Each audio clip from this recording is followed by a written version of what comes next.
Uh, a very good afternoon. I welcome all delegates to the CME and midterm workshop organized by Bihar Geology Society of India. As you know, the theme of the workshop is bipolar enucleation of prostate. Though our theme is basically to discuss LUTs as a whole and all the treatment modalities that is available for the treatment of BPH. I take this occasion to welcome our senior members of Bihar Religious Society, especially Mahendra sir, Vijay sir, Tiwari sir is here. I can see Ashok Singh sir is also there. Dr. P.K. Sinha, Rahul Janak Sinha is there.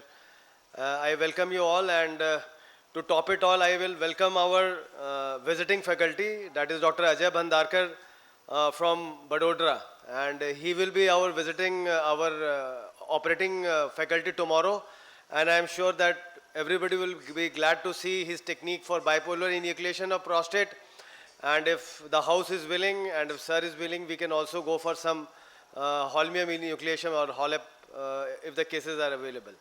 So I will start the program, and our first speaker is Dr. Ehsan Ahmed, who is Professor of Urology in IGMS, and he will deliberate on the problem of nocturia and the management, which is very common. I think more than surgical treatment, I think we should focus on the medical treatment because this is a very common problem. And I will invite as a chairperson Dr. Naveen, who is assistant professor, and Dr. Nitesh to the dais, please. Naveen and Nitesh, please come.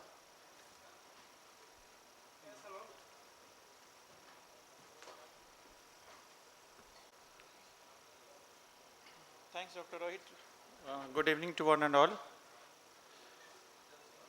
I'm going to speak on nocturia, problem and management. Nocturia is an important thing because it has been suggested it is prevalent in almost 35 to 40% almost of the patient, more in women as compared to men. And it is bothersome because it can cause even mortality because of inadequate sleep and all this. So this topic is important. How we define nocturia?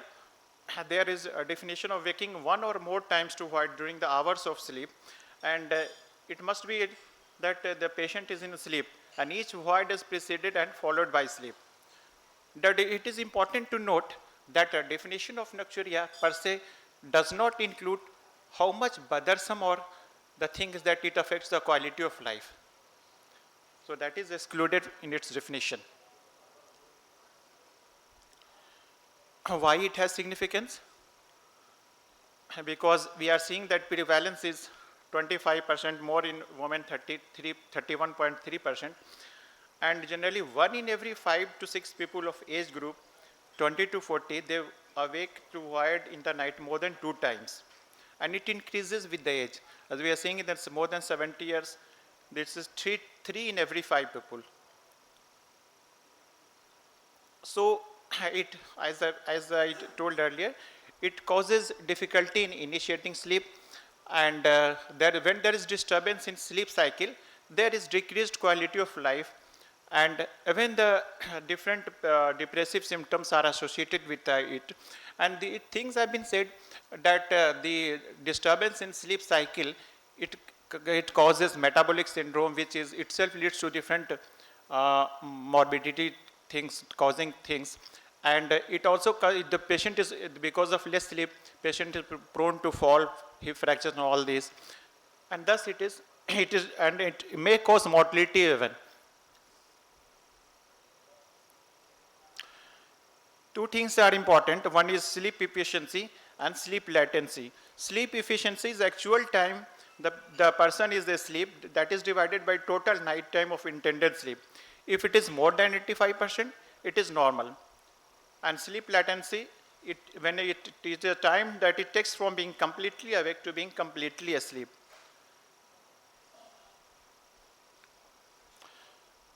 So the person has work impairment, he feels drowsy in the morning, there is more search for sick leave and all this, that is the cost to the society. How to evaluate? Nocturia, that is we have already gone through a definition, voiding more than one times during the night. It could be because of multiple factor, whether the patient is producing more urine in the night, that is nocturnal polyuria. It may have other causes, that may be because of reduced functional capacity of bladder, and that causes nocturia. There may be global polyuria, more production of the urine day as well as night. It is important to differentiate between polyuria and nocturnal polyuria. Nocturnal polyuria is the increased production of urine in the night time, while polyuria is the as day as well as night. So different causes is there, and we should have a proper relevant history. Physical examinations, because there are mixed causes. Any cause is not in isolation per se. 50% of the patient who have definitive one cause, even if you treat that cause, the patient improve, but not that much clinically significant because it has other mixed causes. So a physical examination and frequency volume chart. Frequency volume chart is very important when you calculate the volume voided in the night. So that will give you how much volume is voided in the night, what is the maximum bladder capacity. On all this, we can calculate whether the patient is producing more urine in the night as compared to day. If he is having more urine in the night, then you can label it as a nocturnal polyuria. So frequency volume chart is also a very important part, or voiding diary is a very important part for this examination. Its causes and management. Nocturnal polyuria, the definition is more than 20% to 33% of total 24-hour urine volume. And it is age dependent, because we find a circadian rhythm of these things, and that is dependent on the age, different in different age groups. Other definitions that included is nocturnal urine volume is more than 6.4 ml per kg. Nocturnal urine volume is more than 0.9 ml per minute, that is 54 ml per hour, and more than 1.5 ml per minute, that is 90 ml per hour. So this is normal circadian urine production is age dependent, and normally NPI, that is nocturnal urine volume by total urine volume, in less than 25 years is 14%, but more than 65 years it is 34%. So important, we have to understand the physiology of this water excretion. The main thing is arginine vasopressin, AVP, that regulates the water excretion by the kidney. What are the stimulator of AVP? These are the high serum osmolality, hypovolemia, angiotensin II, and inhibitors are NAP, hypokalemia, hypercalcemia, different drugs like lithium and tetracyclines. So this is diagram is showing AVP regulation of water absorption from renal tubular cells. Main thing is that the V2 receptors are there, and through that aquaporin channels are there that fuses with the water and increases the basolateral membrane permeability, and then there is more reabsorption of water, more water in the extracellular fluid, and there is excretion of sodium and water in the urine. We should, as in the history, we should properly evaluate medical conditions, because some patients some persons may have excessive nighttime fluid intake, they may have peripheral edema, obstructive sleep apnea, diabetes mellitus, CHF. So in these conditions, there is more production of urine at the night time. So more production of urine leading to more passing of urine, that is nocturnal polyuria. OSA, that is obstructive sleep apnea. This is a common cause of nocturnal polyuria. So in the history, we should take an history, whether the sleep is sound, whether patient is snoring and all this. So this is important. With the patient height and his neck, we should also examine in the physical examination to rule out the patient not having obstructive sleep apnea. I will not go into the mechanism. Management of any problem, we should manage it first conservatively, and invasive therapy come on the last. Same way, so management, we should start with the cessation of fluid intake 4 or if not at least 2 hours before bedtime. Compressive lower stockings in the cases of edema of the lower limbs. diuretics 6 hours before sleeps, antimuscarinic solifenacin. When we will use solifenacin antimuscarinic, it is important that the patient who is having simple nocturnal polyuria, they will not benefit with the solifenacin. But the patient who is having more void, say 8 times, 10 times void, and each void is preceded by a sudden urgency, in that case, antimuscarinic will help as a pharmacotherapy addition in addition to behavioral therapy. And OSA, obstructive sleep apnea, we can manage with CPAP. Imipramine is a very important thing. We all know we are using it in the diuretic patients. So this is a tricyclic antidepressant, but it is non-subtype selective antimuscarinic. It modulates arginine vasopressin release and potentiate renal proximal tubular sodium and water reabsorption in children. Its side effects are mainly cardiovascular. And desmopressin is also a newer addition of drug, that is V2 receptor agonist, because it has no pressure effect on that, so it is a selective agonist of V2, so it has less side effect, and it causes reduction in nocturnal voids in both men and women, almost more than 50%. It also increases first uninterrupted sleep period up to 2 hours. MELT is there, that is intraoral 50 microgram for men and 25 microgram for women. The dose in women is less because V2 receptors is found to be on X chromosomes, and there is difference in women because inactivation of this receptor is less, so drug has more potentiating effect in less doses. So that's why we are saying that it is effective in women even in 25 microgram. Now a nasal spray is there, Noctiva, and its dose is 1.5 microgram in patients less than 65 years, and more 0.75 microgram is starting dose in more than 65 years. All thing is important in desmopressin use is we should be very cautious in advising it in patients who are above 65 and who are having baseline hyponatremia, because it is itself causes hyponatremia, and hyponatremia we know that in aging patients is very sometimes even causing mortality. So surveillance should be there. We should monitor sodium within 7 days, 28 days, and every 6 monthly when we are starting these drugs. These are the case reports. Actually, I will not go into details. These are just we are having in the patient. The first is asked to have bladder diary. One patient, so he is having intake of 2,200 ml and total output of 1.8 liter, of which 900 ml is between 10 and 6 m in the night. So it is nocturnal polyuria. Why? Because nocturnal volume is more than 50% of the total 24 urine volume. So in these cases, we can reduce fluid intake. We can, if he is having a lower extremity, we can advise him lower extremity stockings, antihypertensive drug in the mid-afternoon, so that he is not having more urine production in the night. Desmopressin will also help. As we have also discussed in start, that if the patient is having diminished global and nocturnal bladder capacity due to any cause, what are the conditions in which patient will have these things?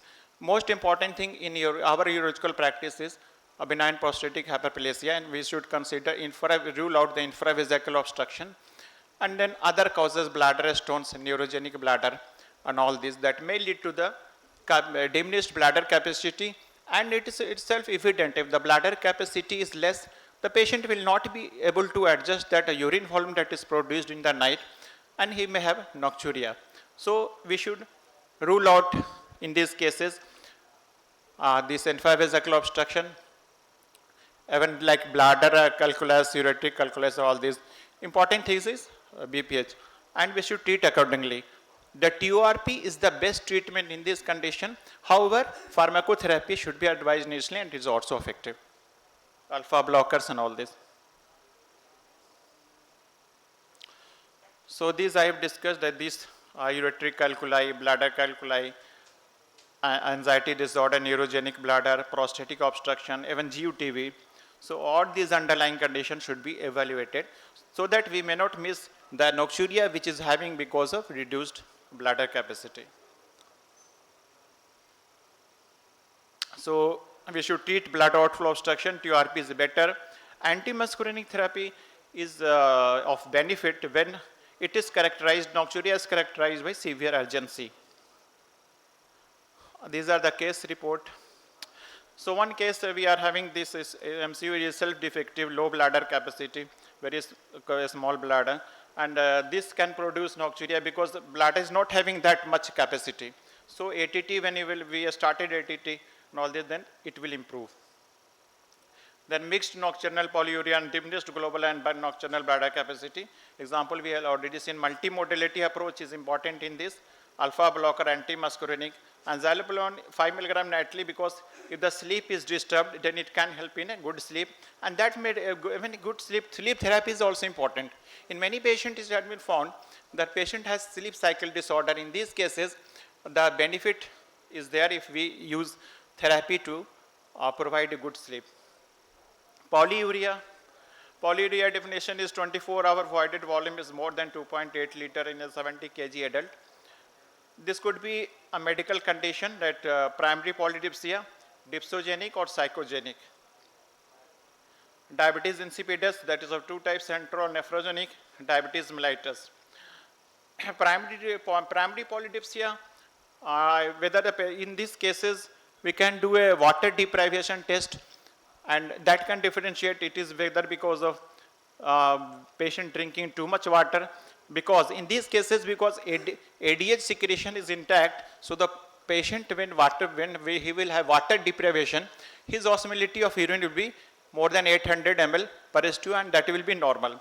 However, if the patient has diabetes insipidus, that is central because of any cause of trauma, infection, any tumor, Sheehan syndrome, pituitary infarction, all this, then he will have diminished ADH and his water deprivation test will not be normal.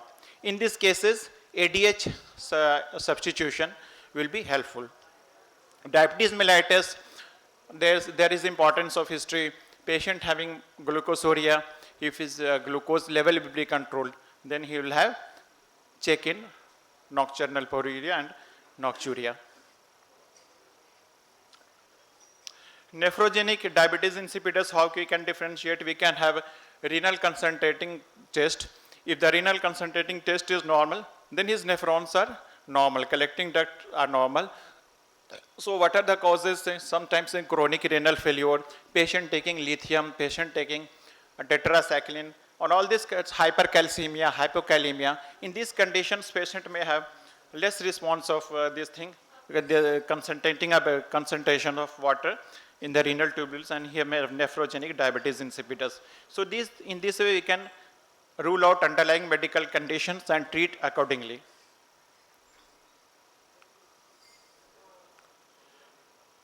So these are the tests, water restriction tests during day and night. For primary polydipsia, we have discussed already, patient has normal urine osmolality and water deprivation test. And for diabetes mellitus, control glucosuria. Central diabetes insipidus, that the fault is in the synthesis itself, so we can substitute for the synthetic analog, that is desmopressin.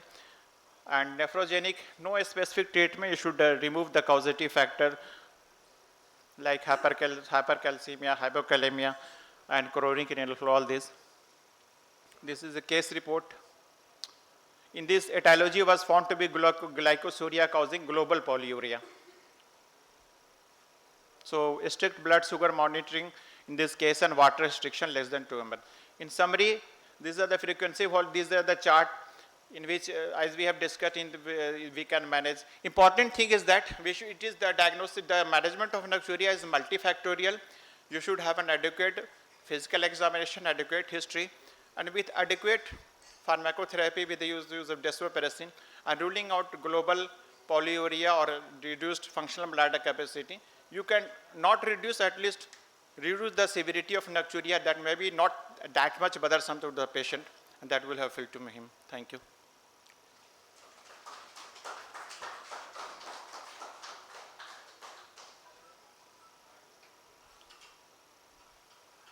People are talking about continuous positive airway pressure in obstructive sleep apnea. Actually, we hear it a lot. But I just want to ask the seniors here how many patients they have really seen where obstructive sleep apnea is the cause and the CPAP has really helped the patient. Because we hear about it a lot, but I don't think it is still a very common practice to advise CPAP in obstructive sleep apnea. I have 3 patients under my surveillance who have a severe obstructive sleep apnea and they are undergoing CPAP and they are doing slightly better than before. But recently I think I have not studied that detail, but recently I think something has flashed that CPAP is no longer recommended treatment for obstructive sleep apnea. So it's a dilemma kind of thing. No, better treatment options have come per OSE, but still it is a treatment. Yes. And the patient who are on CPAP, they are not bothered about the nocturia mainly. Yes, actually they That are, is the thing. They are more bothered about the respiratory thing. So whenever we ask about nocturia thing, they never say no, it's fine. and regarding overnight catheterization, I think it is only important only in posterior valve and neurogenic bladders, not per se for nocturia. We will conclude this session. Thank you.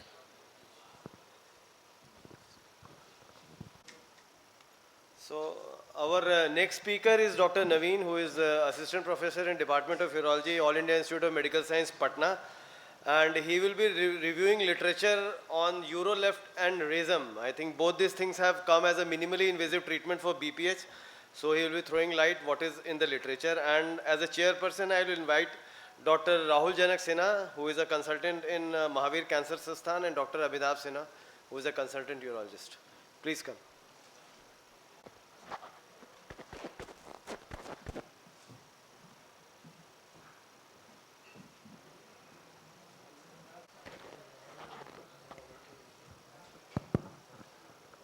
Good evening. I think this Eurolift and Rhizome is going to be a new thing for all of us. So it's a ball in Naveen's court, let's say. Thank you, sir. Good evening, respected seniors, dear colleagues and friends. So we have seen that Eurolift and Rhizome is being promoted increasingly by the urologists as well as the industry people.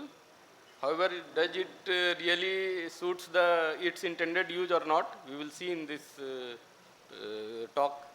So I will be talking on literature review of Eurolift and Rhizome. So this is the Eurolift delivery device which is inserted transurethral through a rigid sheath under cystoscopic guidance and it reaches the prostate.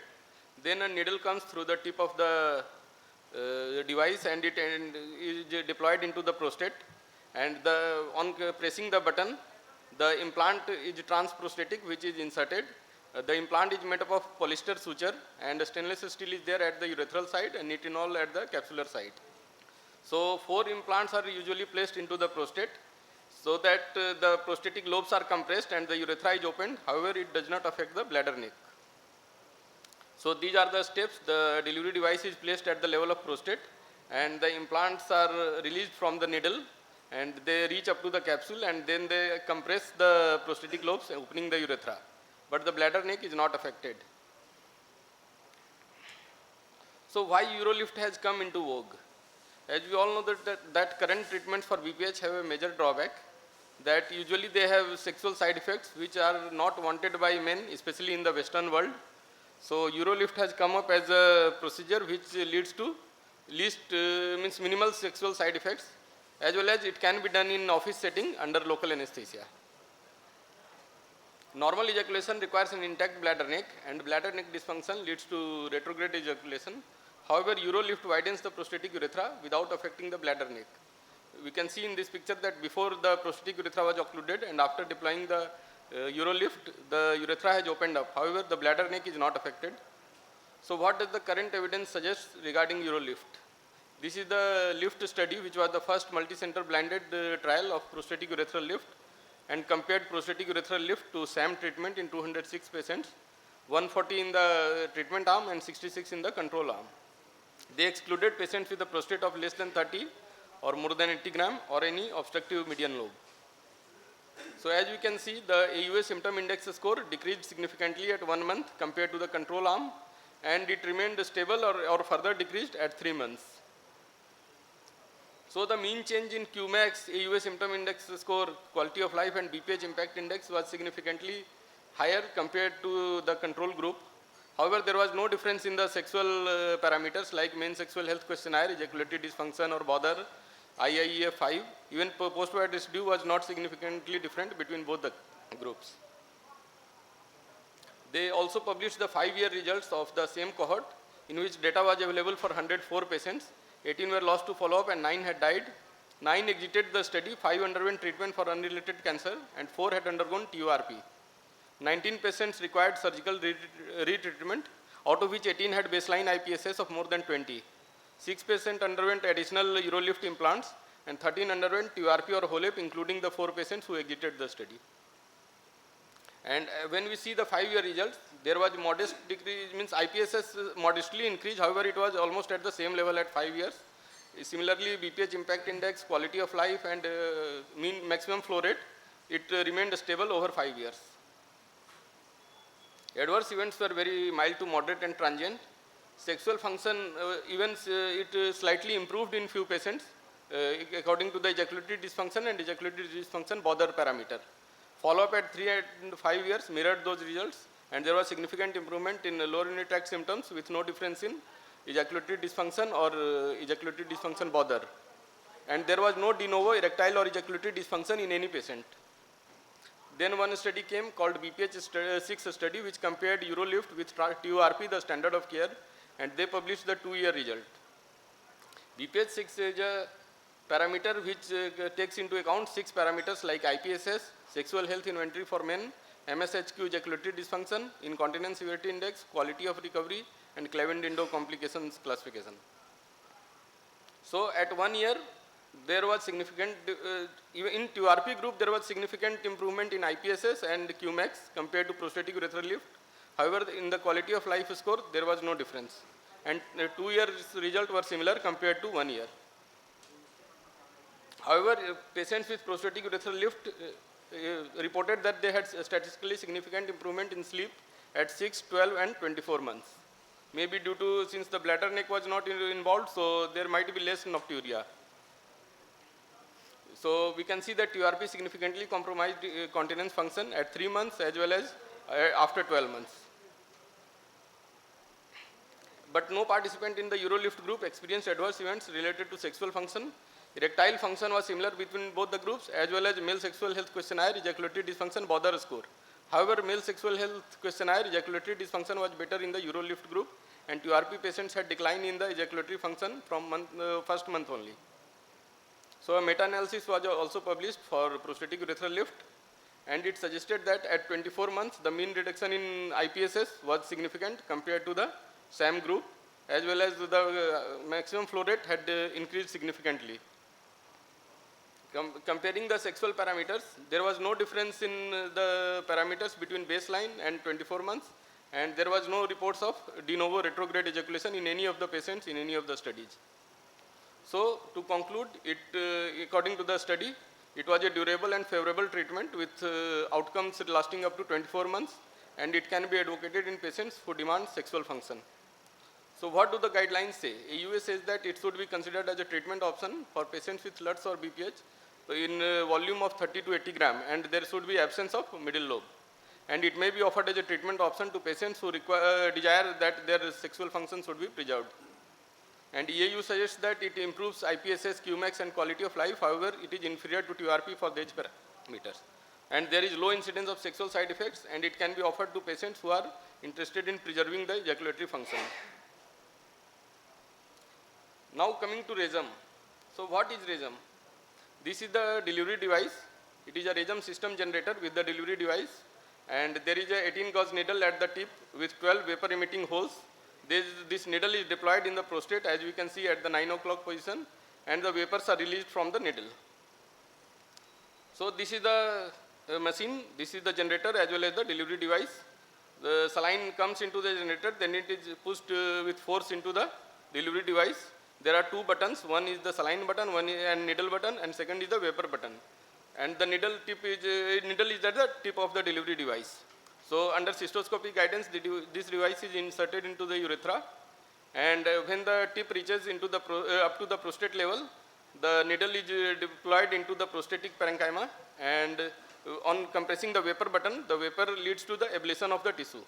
It can be performed in an office-based setting, and usually 1 to 3 injections are required in the lateral lobes and 1 to 2 injections in the median lobe. Median lobe is not excluded in this regime. So I will just show one video.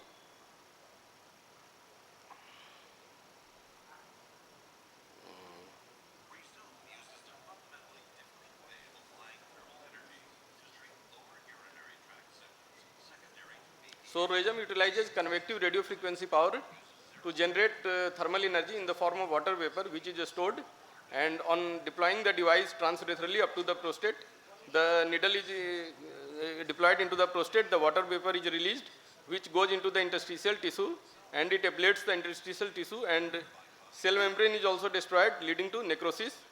However, the resorption of the prostatic tissue takes about 1 to 3 months. However, the benefit is that it only ablates the transition zone. So there is no risk of perforating, or it forms a pseudo capsule, so there is no risk of perforating the capsule or going into the rectum. So what do the studies say? This was the first trial called the REGEM study, in which 197 men were randomized, 136 in the active arm and 61 in the control arm. The inclusion criteria was IPSS 13 or more, maximum flow rate of 15 or less, and prostate size of 30 to 80 cc. However, median lobe was not excluded in REGEM. We can see that the improvement in IPSS, maximum flow rate, post-void residue, quality of life, overactive bladder questionnaire or BPH impact index was significantly higher in REGEM group compared to control group at 3 months. So there was 50% or higher decrease in IPSS score, which remained stable at 6 or 12 months. And in all the parameters like Qmax or BPH impact index, they all improved at 3 months, and they remained stable at 12 months. Coming to the sexual function, the same cohort was reported in another article, and 32% of the treatment patients and 33% of the control patients were not included, as they were not sexually active at the time of treatment. So we can see that there was no change in erectile dysfunction at baseline, 3 months, 6 months and 12 months. Similarly, male sexual health questionnaire, ejaculatory dysfunction, bother and function, all domains, they did not change. Rather, bother had decreased after REGEM. And in some patients in both the groups, at 3 months and at 12 months, some patients said that their score improved after REGEM rather than decreasing. They also reported their 5-year outcomes. And we can see that at 5 years, IPSS, quality of life, maximum flow rate and BPH impact index remained stable in the REGEM arm. And some patients have crossed over at 3 months to the REGEM arm. On follow-up, their scores were also stable for 5 years. Retreatment, the 11% underwent retreatment at 5 years of using medication, and 4.4% of patients underwent surgery, out of which 4 had median lobe, which was not treated at the time of initial treatment. And ejaculation function, we can see that it improved in some patients at 36 to 48 months, and bother also improved in some patients from 12 to 36 months. A Cochrane review in 2020 found no studies which compare REGEM with any other active treatment form like TURP or HOLEP. And this was a systematic review and meta-analysis. It concluded that REGEM provides improvement in BPH symptoms that exceed the established improvement thresholds, and it is a valuable addition to the urological armamentarium to treat patients with BPH. This is a recent systematic review and meta-analysis. It has suggested REGEM in men with prostate volume of more than 80 cc. It included 15 studies and 471 patients with 3 to 12 months of follow-up. So we can see that the change in IPSS, change in quality of life as well as maximum flow rate was significantly higher in REGEM arm compared to the control arm. And to conclude, it provides a statistically significant and clinically important short-term improvement in BPH symptoms with low complication rates in patients who have 80 cc or higher prostate. However, the long-term outcomes were not reported. So the guidelines say that AUA suggests that it should be considered as a treatment option for patients with LUTS or BPH in prostatic volume of 30 to 80 gram and median lobe is not a factor. And it may be offered as a treatment option to eligible patients who desire preservation of sexual function.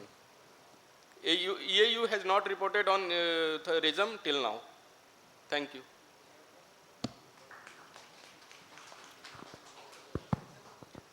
Thank you, Dr. Naveen.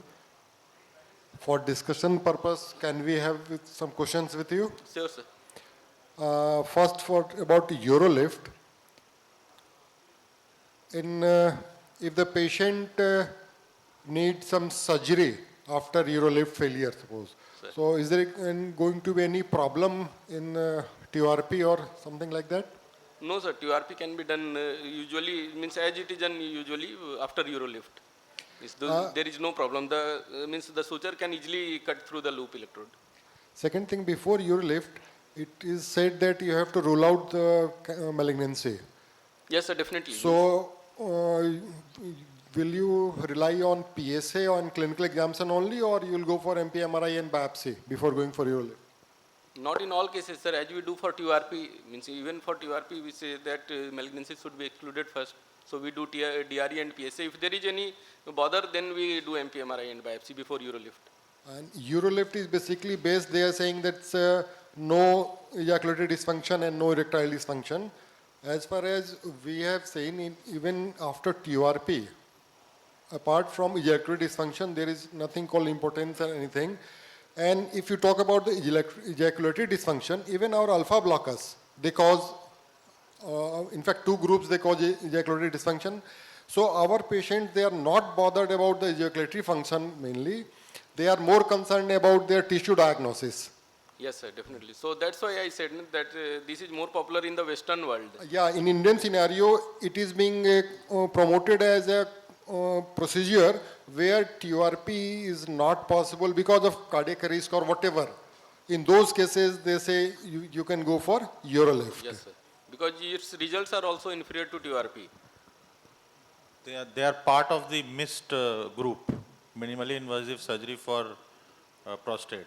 Yes. And they are like a gap between TURP or HOLEP and medical therapy. And they're good in the sense that you can do them under local anesthesia and or sedation. You don't need anything. But for India at least, the difficult part is that the cost is one of the issues. Because cost with Eurolift is also very high, and the generator is very expensive, I believe. It is about 70 lakhs. But even though they have done about 100 procedures in India now, I believe. Yes, sir. So that is another issue. And the problem with, as you was asking, sir was saying that, what is the problem with Eurolift? Eurolift, the problem is when you're doing HOLEP. Because when you're doing HOLEP and you're cutting the sutures, then there is a chance that the tip of the thing will get into the morcellator blade and can damage the morcellator blade. So there it is a problem. But otherwise, people are doing it and it's fine. RESM is, sir, still better than Eurolift because it does not require any implant or something. But with the RESM problem is, post-operatively, patient doesn't get relief immediately. Yes, sir. Even in fact, the patients, they're saying their symptoms aggravates for the first few days, in fact, for weeks. And once they start getting the relief, but at the same time, their irritative symptoms increases. Yes, sir. So they are not very satisfied with that RESM thing. I think Dr. Bhandarkar sir will have better.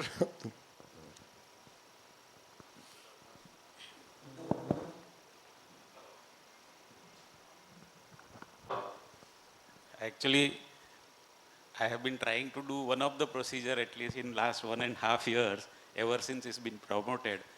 But honestly, none of my patients are getting convinced to get either Rezum or Eurolift. Because, you know, our psychological setup for our Indian patient is that once they enter the surgical hospital, they want to get a complete relief, which I cannot promise and they don't accept. Cost is another factor. If I say that it is going to give you a relief for 4 or 5 years maximum, again, if the obstruction persists, we have to do a definitive procedure. So these are the two main limitations even in my own practice. Boston Scientific, I am using the holmium laser. They are pushing me to at least convince one patient, which I have failed so far. So I cannot share my experience, but I can share the philosophy because, you know, the literature, maybe it's a narrative by the industry, or see, the, the LUTs treatment is changing. People in the Western countries, we have a different expectations from the treatment. So LUTs, what they accept, it's very interesting that even if the outcome of obstruction treatment is not maximum, my compliance or, you know, quality of life has to be better. That is a philosophy. My Qmax may not increase from 7 ml per second to 17 ml per second, even if it increases by 11.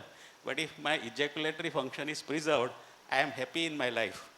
That philosophy, how many Indian patients will have? Not many. Plus, sexual function has two aspects, erectile as well as ejaculatory dysfunction. Erectile is, we all know that it is preoperatively it remains same, postoperatively also remains same. All our TURP HOLEP patients will continue to have a good erectile function if they are preoperatively having a good function. Ejaculatory, again, it is not a male factor thing. Ejaculatory dysfunction is a female factor bother. So again, how many patients will be convinced to get, you know, treatment done where the female factor is more important in the sexual life? So these are the points we all must consider before convincing the patient. So that is one of the reasons I have not been able to convince any of my patients so far. And I believe that obstruction relief has to be complete. And even the, so it is midway, as he said, that it is between the medical management and the definitive treatment. Somebody is getting convinced, we should encourage the procedure. Otherwise, all minimally invasive therapies came in 90s, went away. Now the second version 2 has come now. I don't know how long they will last. Again, after 10 years, we'll back to the TURP or a HOLEP or a enucleation. Nice presentation. So all of them disappeared.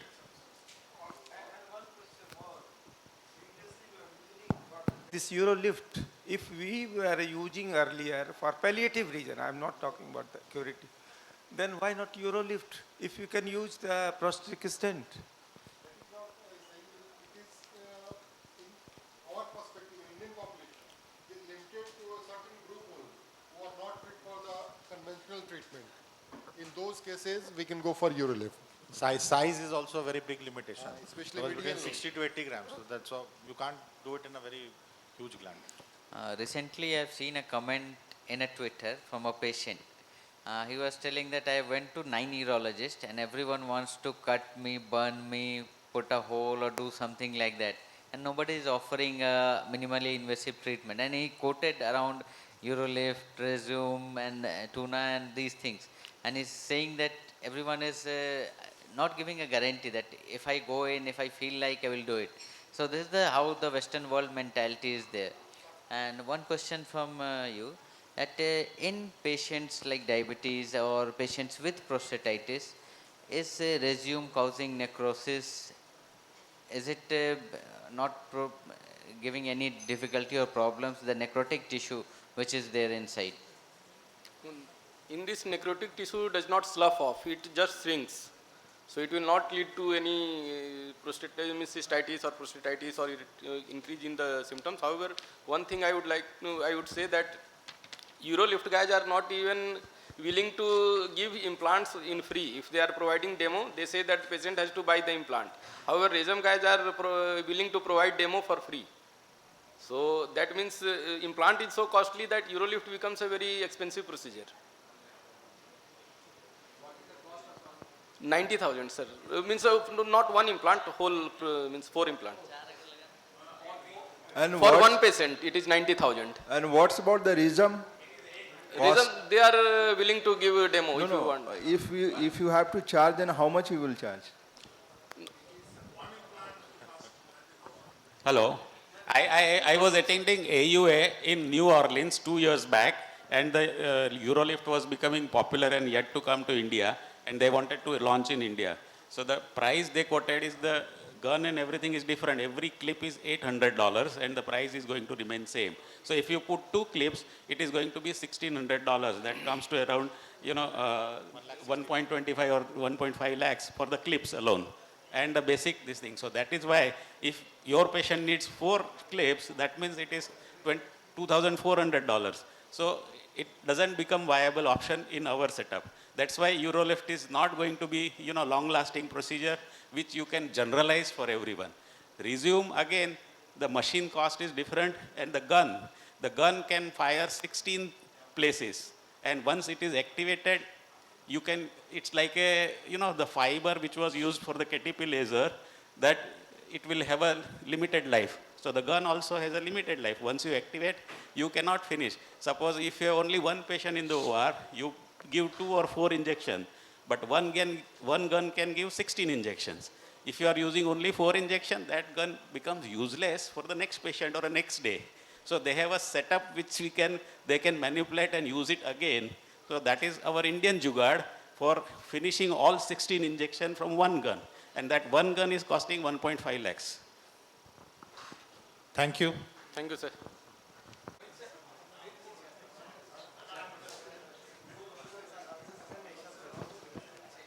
तीन session का एक साथ करना Now next talk is how to prepare a patient for TURP on dual antiplatelet therapy and what are the options available. Speaker is Dr. Nitesh, and I will invite Dr. Ehsan Ahmed, who is Professor of Urology in IGMS, and Dr. P.K. Sinha, Consultant Urologist, as Chairperson. Thank you, sir, and the Bihar Urological Society for giving this opportunity. So I'll be speaking on this topic of how to prepare a patient for TURP on dual antiplatelet therapy and what all other options do we have. To disclaim, I have nothing to disclose, I am not a cardiologist, and discussion is limited to antiplatelets with some amount of anticoagulant drugs. We know that TURP is currently the gold standard of management of symptomatic LUT secondary to BPH in men who have failed medical therapy. And TURP is considered among the high bleeding risk based on American College of Chest Physician guidelines, because there is a high concentration of tissue plasminogen activators in the prostate gland, and there is overactivation of local fibrinolytic system during the TURP. The platelets, they have a physiological role and a pathological implications. Like if there is an injury to the vessel, they help in hemostasis and vessel sealing. If there is an injury inside a atheromatous plaque, they will cause a vessel occlusion, the same phenomenon. So, this aspirin therapy will result in 32% relative risk reduction of myocardial infarction and a 15% relative risk reduction for all vascular events. Let's see how these drugs work before going to the topic main. Aspirin causes an irreversible acetylation of the cyclooxygenase COX-1 enzyme, and this causes inhibition of the thromboxane A2 synthesis and thus in turn inhibits the platelet aggregation. The onset of action is very rapid, approximately 30 minutes. That's why we give in cardiac patients. Because the platelets are anucleate, they do not have ability to synthesize the enzyme. So the reversal is permanent and it will persist for the lifespan of that platelet, which is being 8 to 10 days. If we give them in a very high dose, they will inhibit the COX-2 enzyme also and prostacyclin, which is counterproductive for the antithrombotic effect. And as we said, it's anucleate, so the restoration of normal aggregation will only occur when the newly found platelets are released into the circulation, which are non-acetylated. Coming to the clopidogrel, it irreversibly inhibits the low affinity ADP receptor, which is P2Y12. It's also an irreversible inhibition, and it thus inhibits the selective inhibition of ADP induced platelet aggregation. The same phenomenon occurs because it's anucleate, the new release platelets, it will take 7 to 10 days time for the recovery. The onset of action is slow and it takes 3 to 5 days for the steady state action to achieve. The other antiplatelets like GP2B3A inhibitors like abciximab and tirofiban, they act on the final common pathway, means platelet to platelet aggregation and fibrin plug formation, and they are usually used in prevention of immediate thrombosis of coronary stent and prescribed for mostly for 24 to 48 hours. So they are not in our purview. What is the current scenario? Why we are worried about? We are worried about the thromboembolic risk. We know the population is aging and there is an increasing number of patients which are receiving the anticoagulant and antiplatelet therapy for either stroke prevention in atrial fibrillation or antiplatelet therapy for coronary or peripheral vascular disease or management of venous thromboembolism.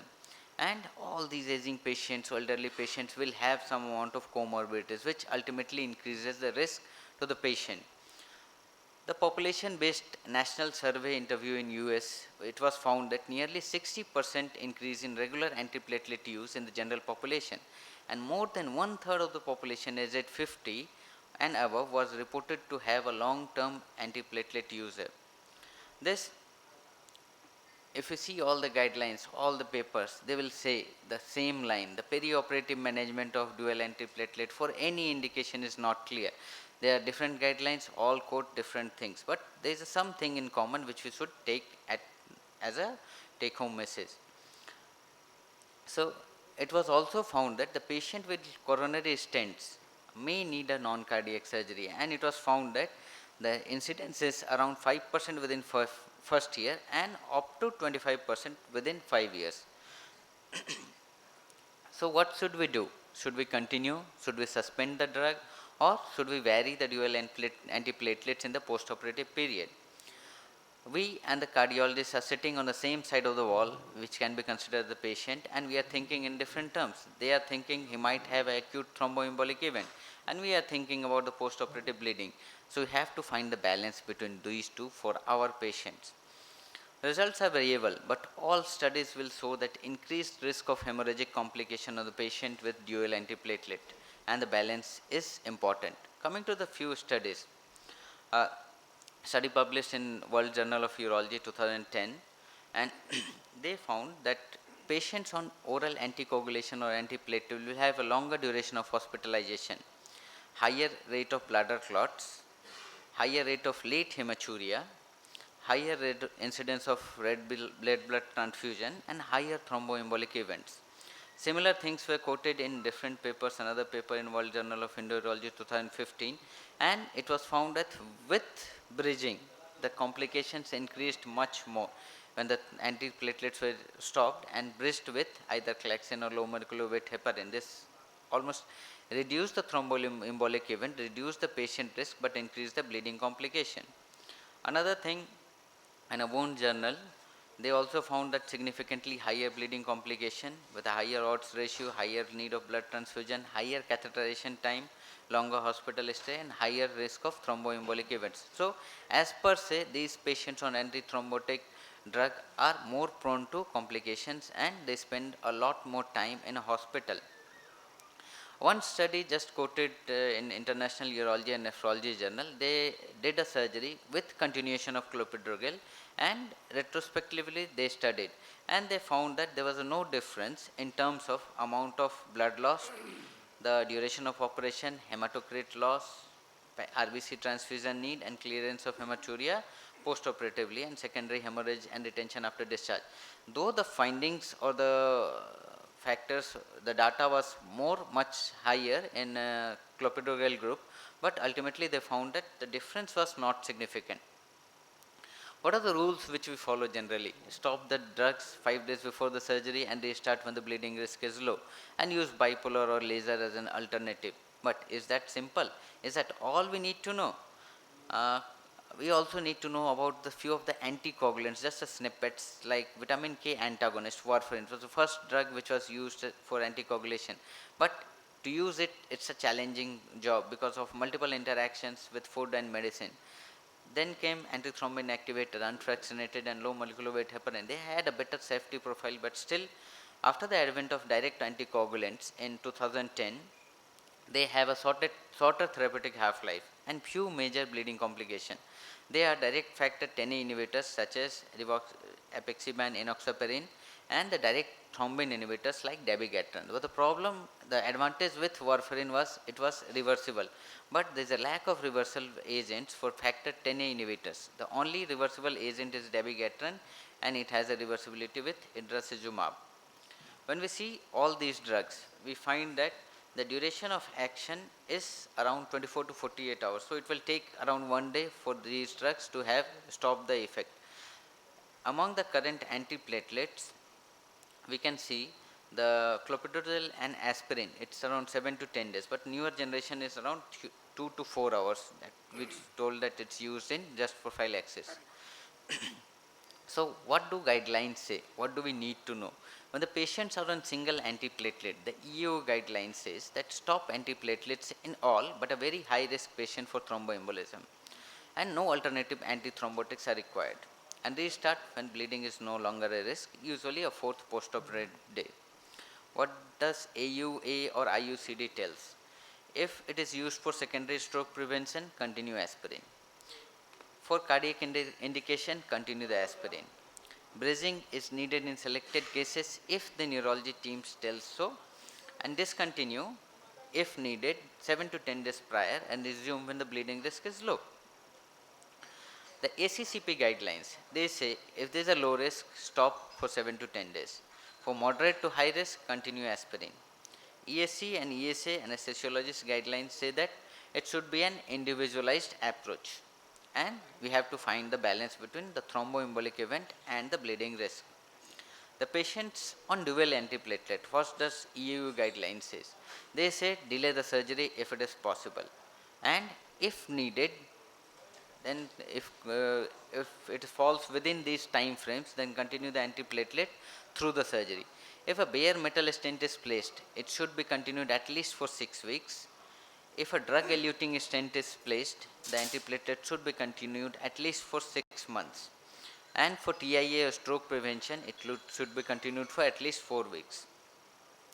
The AUA IC guidelines again says delay if possible and continue. The time frame is slightly different. It says 3 months for bare metal stent, 12 months for drug eluting, and ask for a multidisciplinary approach. Beyond these limits, we can discontinue clopidogrel and continue the aspirin, a single antiplatelet drug.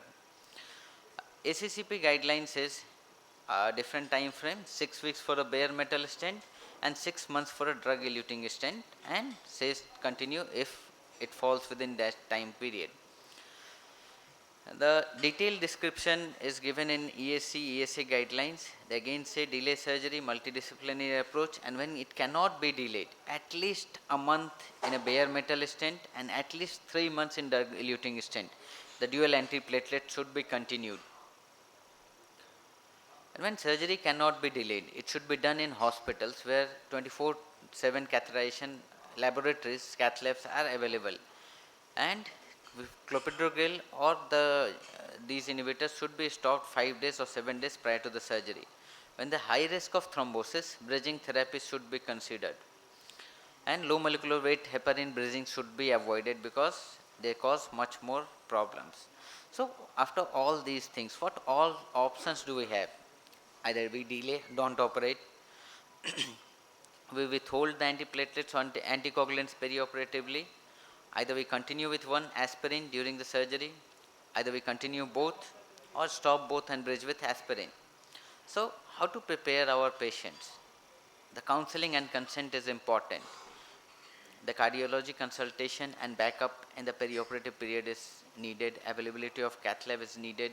We have to arrange either 1 to 2 units of PRBC along with the platelets, and we have to be prepared for emergency clot evacuation. Take a consent for the open surgery and packing of prosthetic fossa in dire emergency and cases. We are continuing those 2 drugs, but what about the anesthesia? Is spinal safe? There is a risk of a spinal hematoma, and these studies quote that the bleeding risk is both before and after the nerve blockade, during and removal of catheter. So the team should be aware of the risk of a spinal hematoma, and they should be eager to detect it early and treat it early.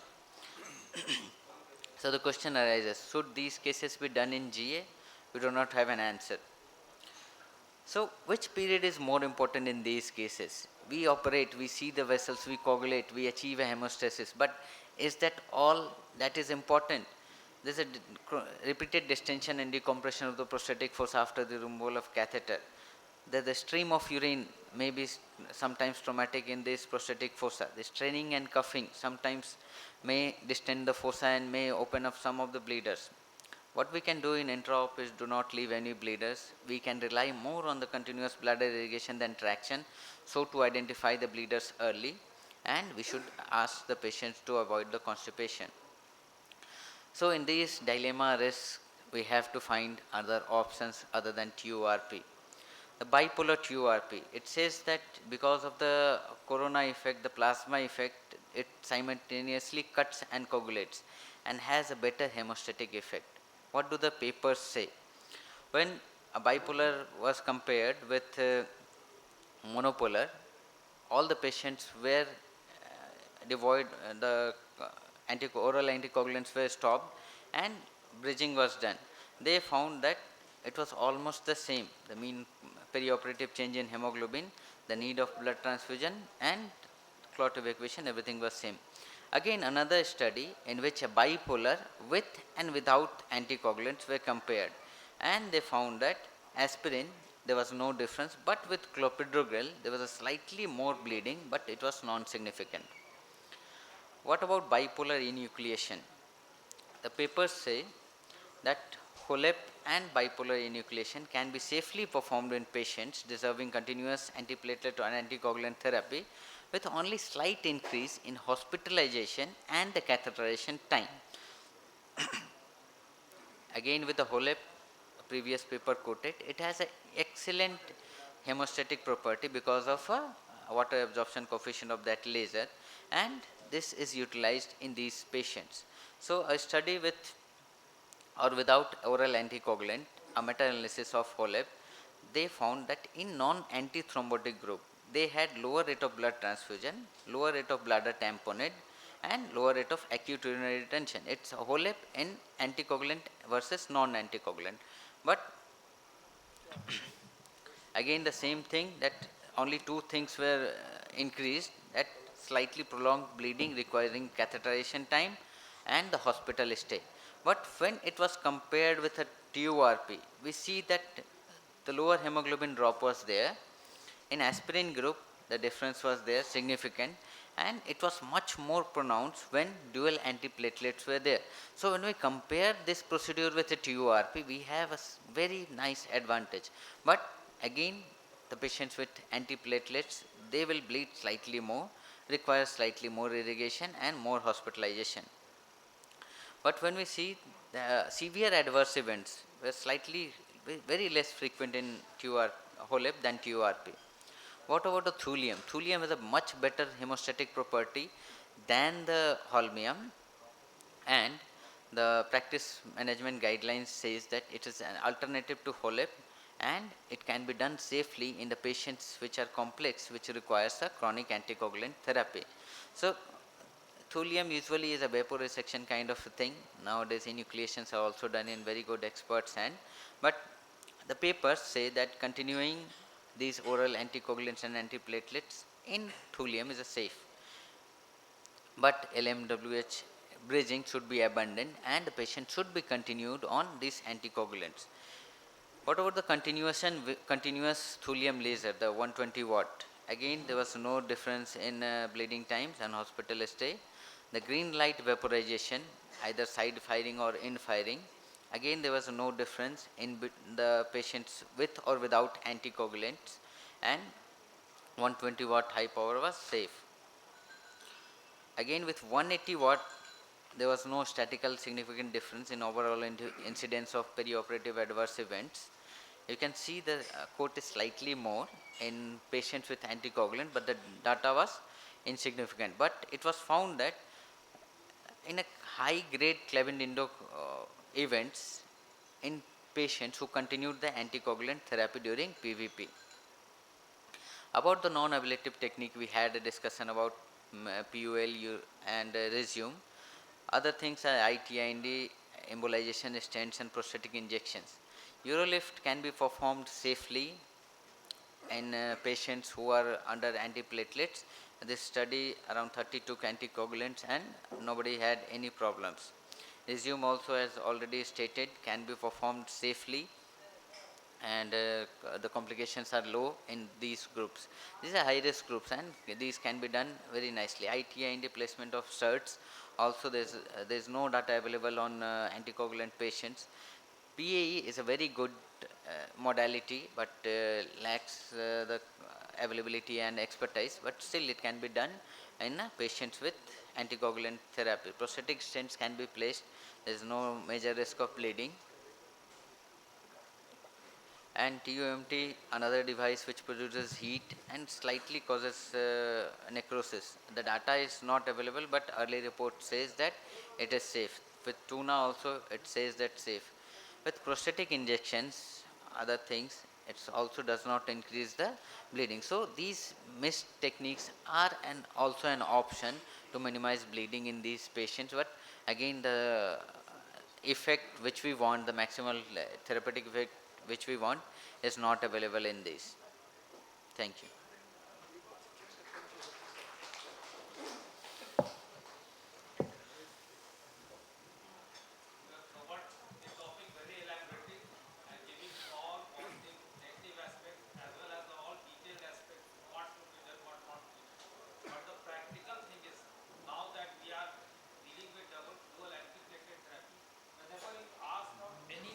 Patients, as a routine, we ask to withhold aspirin or clopidogrel for minimum of 3 days.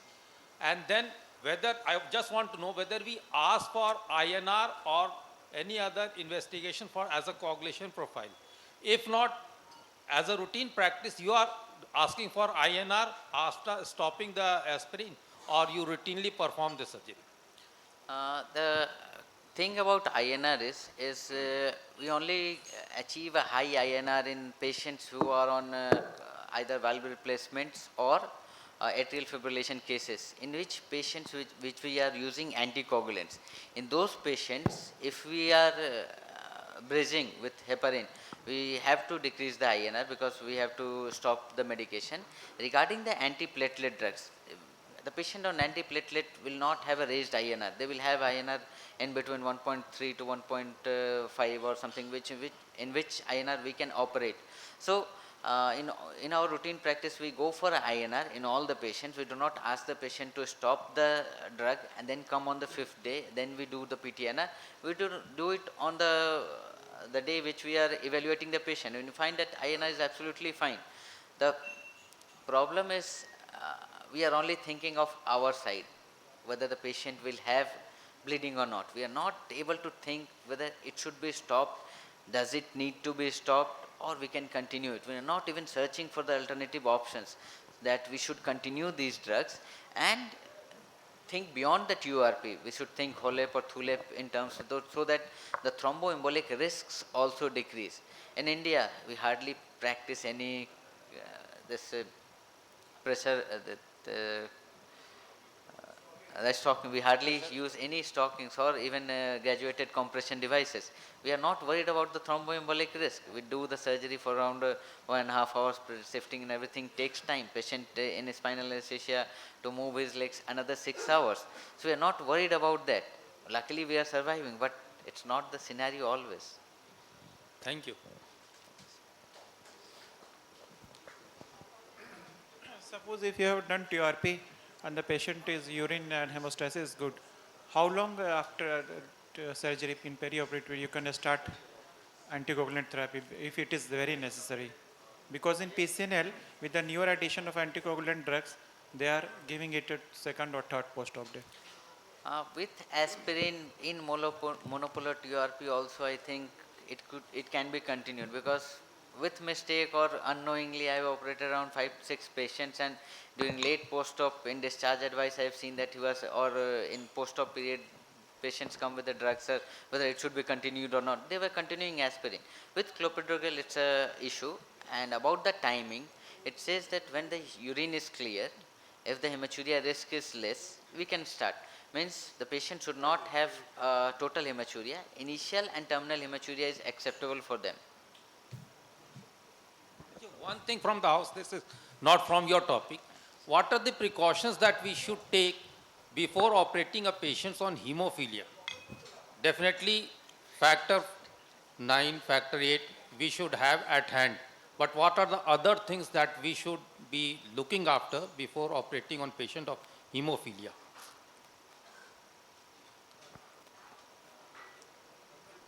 Any advice? It's different take. I do not know anything beyond the factors availability. Actually, I had two experience of operating a patient on hemophilia. I kept the factor at, actually, you get registered for hemophilia, the factors are available to the patients who are registered for hemophilia. You ask for hemophilia factors, it will be available. Even after giving those factors after operations, there are chances that he may bleed. I operated upon patients, given the factors, the patient went very well. The other patient, every 3-4 days, he was repeatedly bleeding. Ultimately, he went to Delhi and he never came back to me, but I came to know that at Delhi, he stayed for 15 days and gradually became okay. But I wanted to know what are the factors which we should take precaution before operating a patient on hemophilia. Same we should. These factors are available. You ask for hemophilia patients, they are registered, they are every now and then getting the hemophilia factors. The only risk which is, or the only defect which we can cover or which we can treat is a factor. Apart from that, I think it should be in collaboration with the hematologist or the cardiologist that we should aid in scenarios where our knowledge is limited. We should seek for help. Thanks.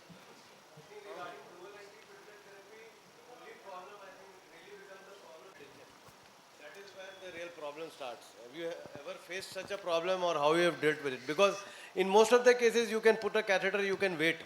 But that is the real problem where you are stuck and what to do. There was a patient in which TURP has been done outside. The drugs were not stopped. The patient came, we went in, we coagulated. After again 6 hours, he had a massive clot, and that clot was because Trenexa was fully loaded in his system.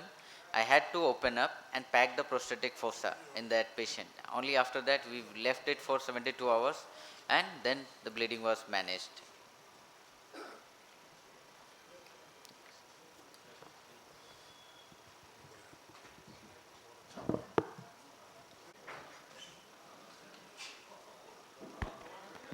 Now I will invite all the previous speakers and chairpersons for a bouquet presentation.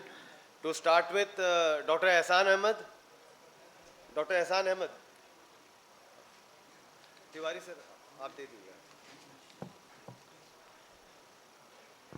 Dr. Naveen. Naveen. Dr. Naveen is there or left?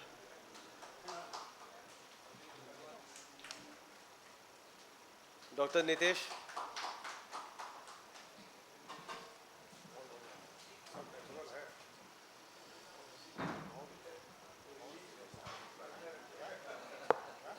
Dr. Rahul Janak Sinha.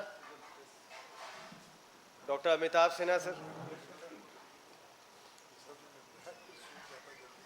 And Dr. P.K. Sinha.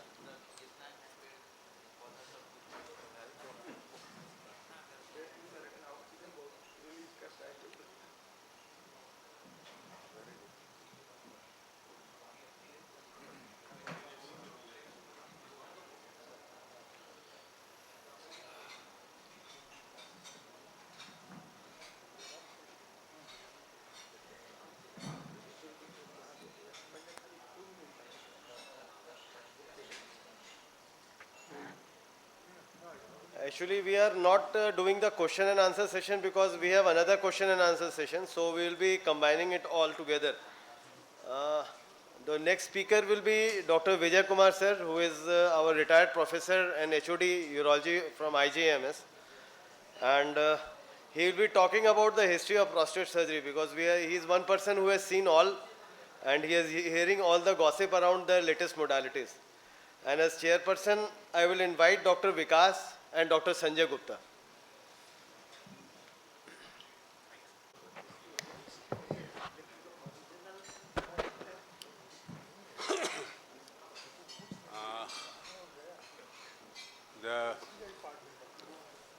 With the permission of the chairpersons and my esteemed guests and dear friends, I have been given the duty to speak about the history of prostate surgery. When I look back, my 44 years of coming to the medical stream after doing my MBBS, in this 44 years, I have seen a lot of changes. When we joined as intern and house surgeons, Ashok ji will testify me that there were no Euro bag, plastic Euro bags which are using it available in those days. The Foley's used to be connected to a glass connector with red rubber attached to it, and it was draining in a bottle, saline bottle of which was made of glass, and patient used to have it. And during connecting it, we frequently used to get our hand damaged because the glass will often break. From those period to this period, we have come to laser and everything. Our medical history is almost 2,500, even more than that. We have documented history of around 2,500 years, when the days of Sushruta and Charak and Hippocrates, they have described about the various urological problems. So that's the reason we should know about the history of our disease process, our diseases, and so that we could realize how we have progressed it from the past to the present. We should learn from our mistakes. We have certain cultural context in that, along with some ethical issues, and all these factors will have some influence on our current practice. The oldest disease entity in urology known to be was urethral stricture, and which is described even in Charak Samhita and Sushruta. Hippocrates too has said that in old age patients used to get voiding problem which is difficult to treat. He has written in 4000 BC. Bladder stone, was also known since centuries, and we have various treatments for that. The identity of prostate as the cause of symptoms was not known in that period because human dissection was not applicable, and most of the symptoms were attributed to bladder stone, and it was treated accordingly.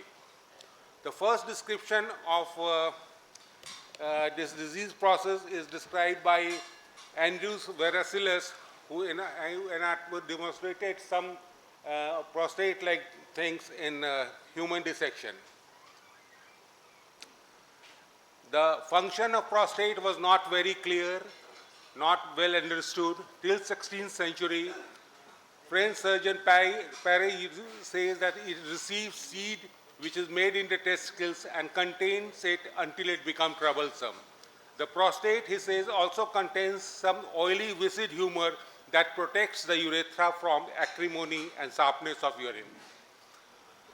They consider bladder stone to be the cause of all ailments, and prostate almost by default fell into the hands of stone surgeons, the lithotomists and the lithotrists, as they manage the bladder calculi. So it's the experience with dealing with the bladder stones that our expertise and experience about prostate and its entity came into being.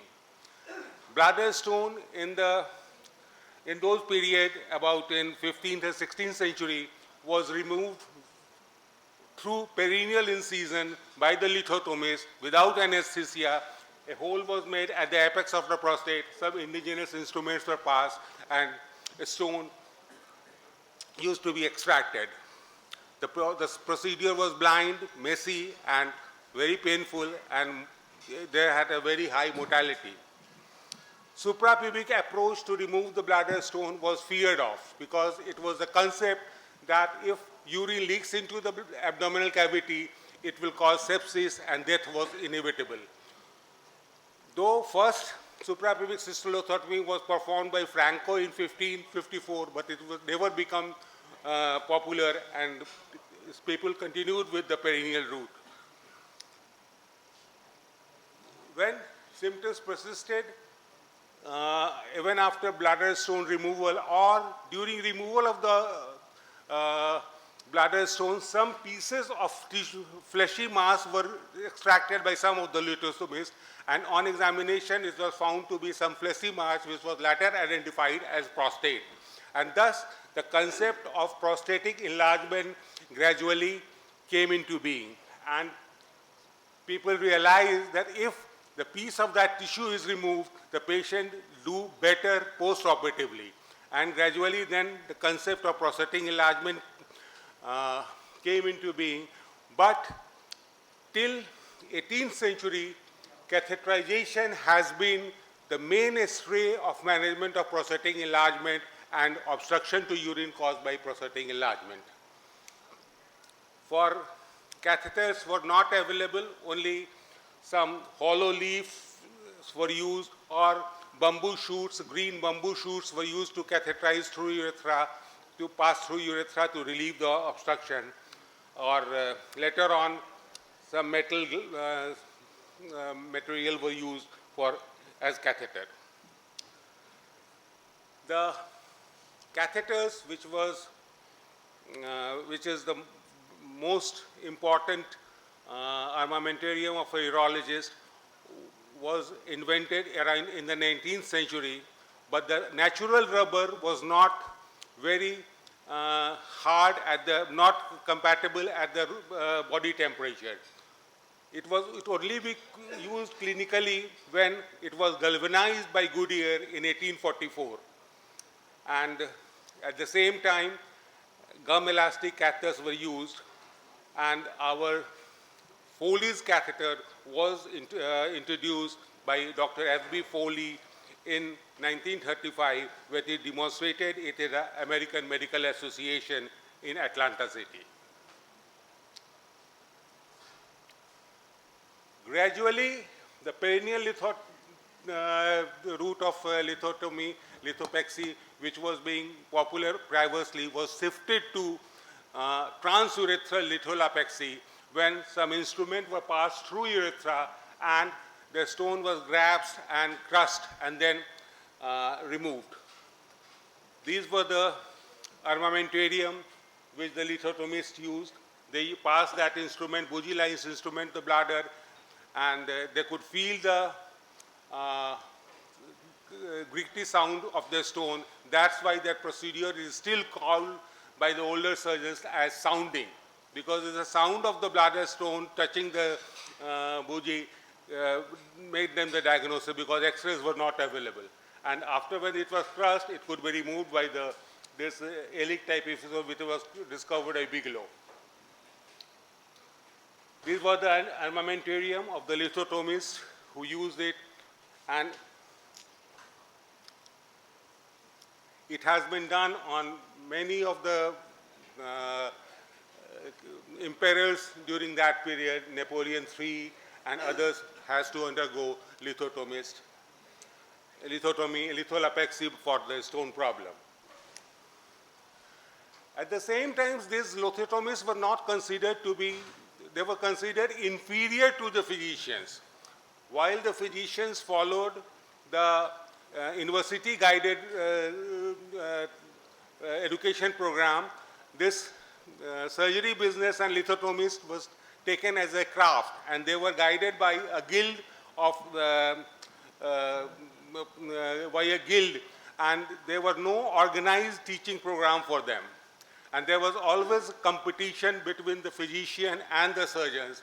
It continued till Henry VIII signed a charter in 1540, uniting all the barbers and the surgeons in London. And this guild of barber and surgeons was the forerunner of Royal College of Surgeons, established a regulatory authority for training and certification of surgical practice, which set the stage of legitimating surgery as a profession.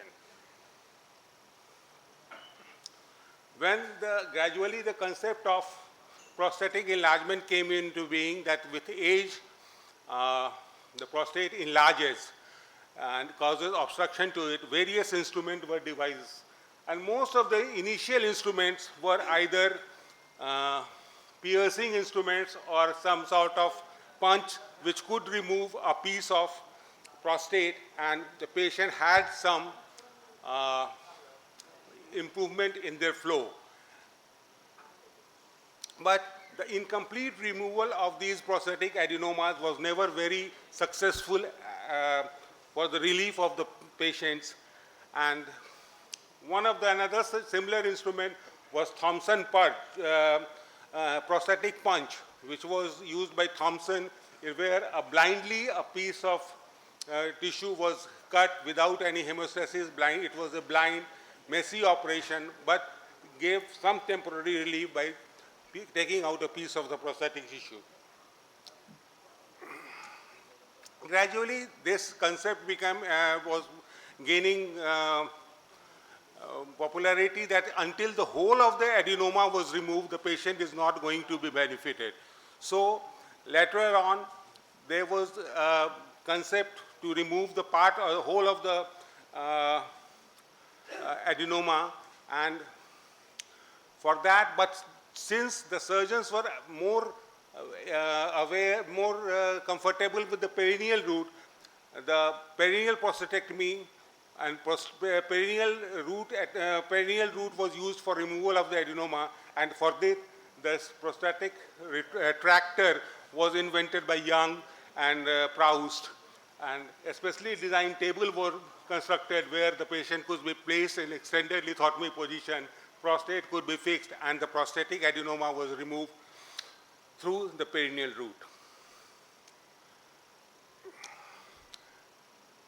At the same time, some surgeons like Fuller in New York in 1895 dissected the bladder neck and tried to remove the prostatic adenoma through the suprapubic route, because they was convinced that incomplete removal by just piercing or cutting out a piece of it is not going to help. But in 1895, Fuller operated upon 10 patients where he incised the bladder neck and enucleated all the prostatic adenoma. At the same time, Peter Freyer, who was attached to the Indian Medical Service, British Army, who had posted at one time in Rampur in Uttar Pradesh, had later shifted to UK, and he did the similar procedure through the suprapubic route, and he did it and popularized it. So the procedure was later on known as Freyer's prostatectomy, which was initially described by Fuller.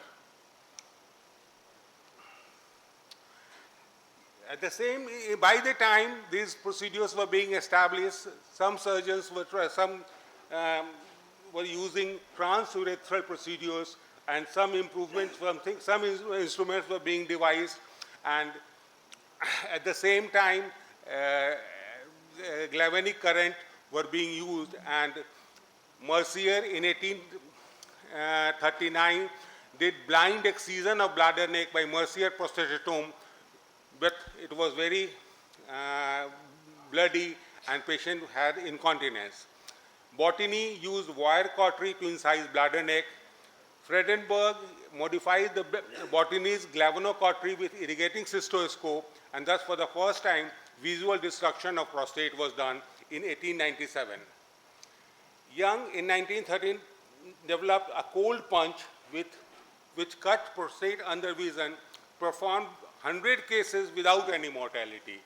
2 years cutting loop was replaced by electric cautery with double outer tube, and it has a cooling device by irrigation of water, and Bugbee used water cutting for cutting the prostate under vision. In 1926 and 34, in between 1926 and 24, Maximilian Stern devised the first resectoscope, and at the same time, McCarthy has devised an telescope which has a lens, and for the first time, the resectoscope was used for cutting the prostate. And this is the description of transurethral prostatectomy in 1934. And McCarthy and Maximilian Stern were the two who made the first resectoscope. This TURP was more popular and more practiced in USA. In UK, TURP was not that common, and people were less comfortable with that.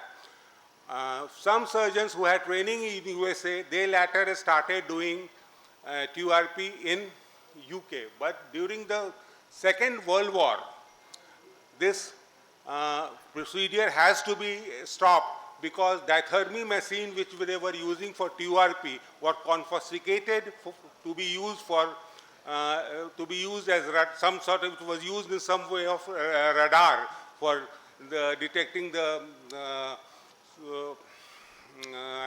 enemy's aeroplanes. So the British surgeons were forced to revert back to open prostatectomy, and in that very period, Millins developed the technique of retropubic prostatectomy. As the story goes, Millins initially tried to do retropubic prostatectomy through the retropubic root at the root of the penis. He could do it in 1 or 2 patients, but he got stuck in an obese patient, and he had to shift to suprapubic root to remove the adenoma. And later on, he found that that was a better route, so the Millins prostatectomy, which we see today, was introduced by Millins. And till 1960s, TURP was not very popular in UK, and it is documented that even by John Blandy, that in 1960, John Blandy says that he was taken aside by a colleague at St. Peter's Hospital and warned against the silly technique which would bring the hospital in disrepute. The UK surgeons were not very comfortable with TURP.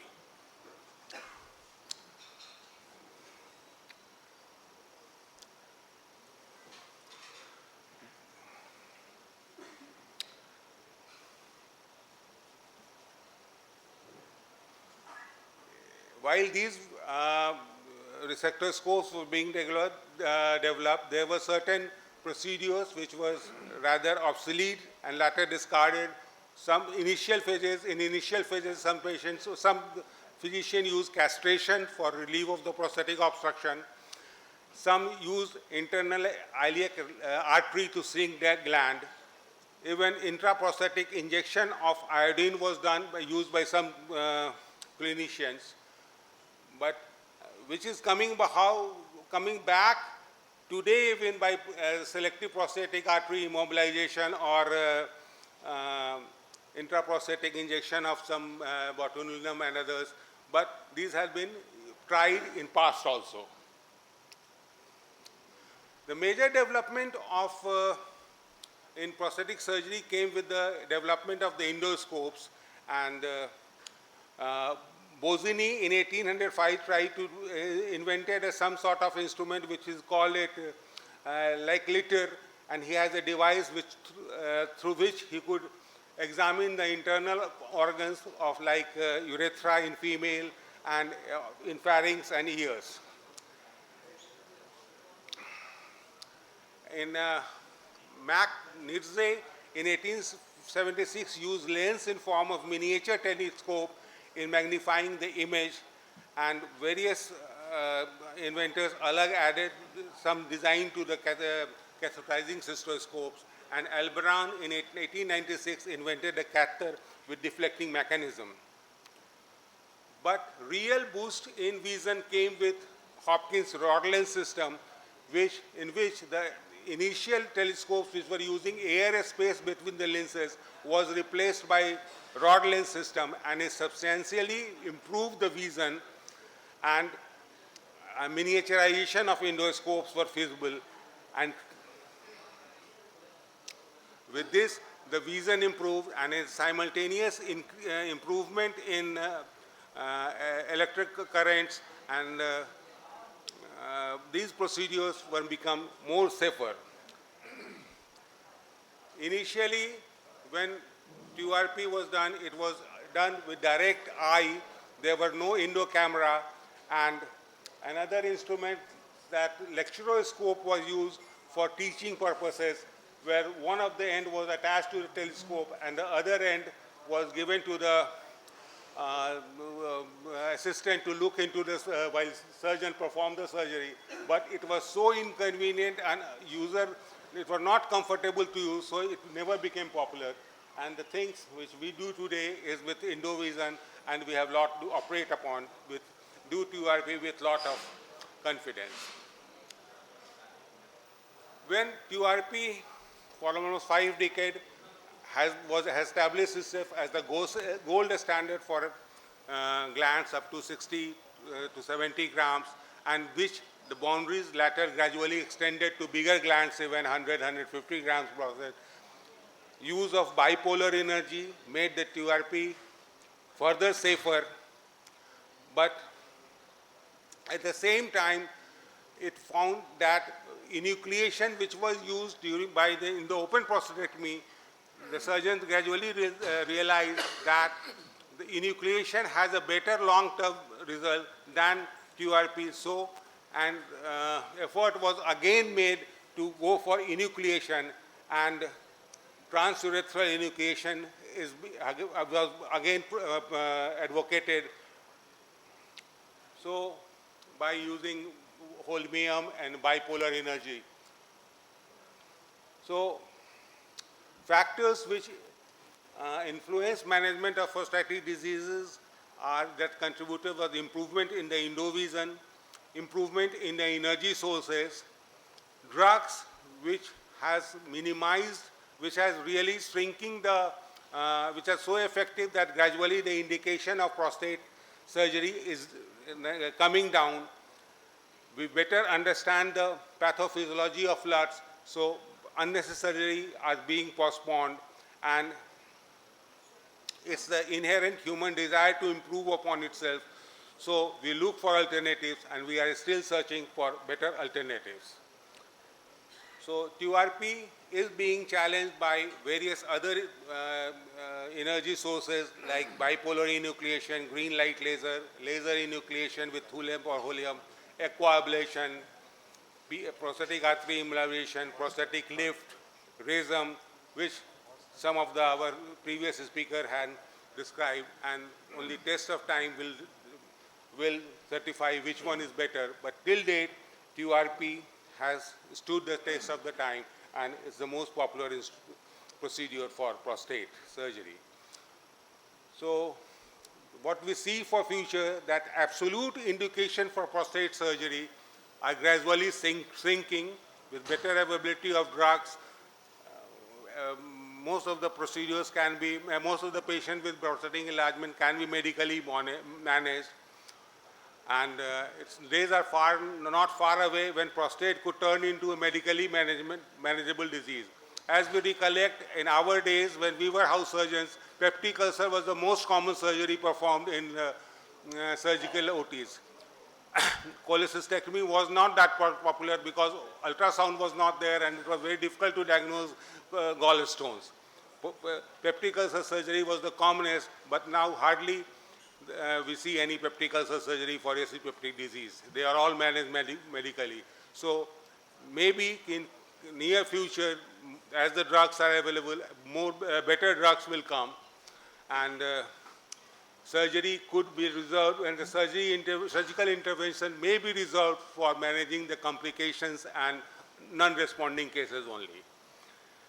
Efforts are all on to make the procedure least invasive, safer, and least morbid.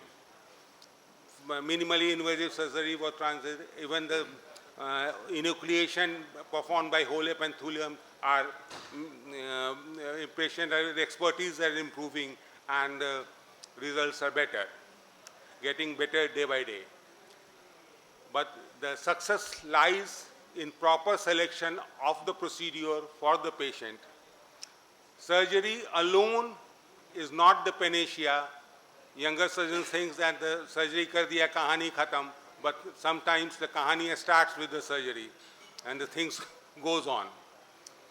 And there was a line in older editions of Belly Love for peptical surgery, let the patient earn his surgery, because the complications after peptical surgery was so troublesome that the patient was not happy even after surgery. And sometimes this is true for prostate also. I often insist and try to convince my younger colleagues that they let the patient earn his surgery, let him beg for the surgery, otherwise he will not be happy with your procedure. So surgeries should be offered after due consideration when with everything fails. Thank you.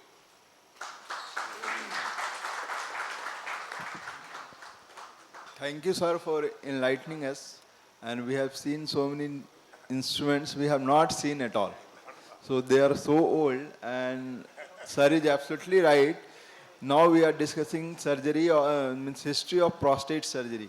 Sometimes we may be discussing now prostate surgery had become history, and we might be managing the patients with the medical management only. Sir, you are a perfect receptionist.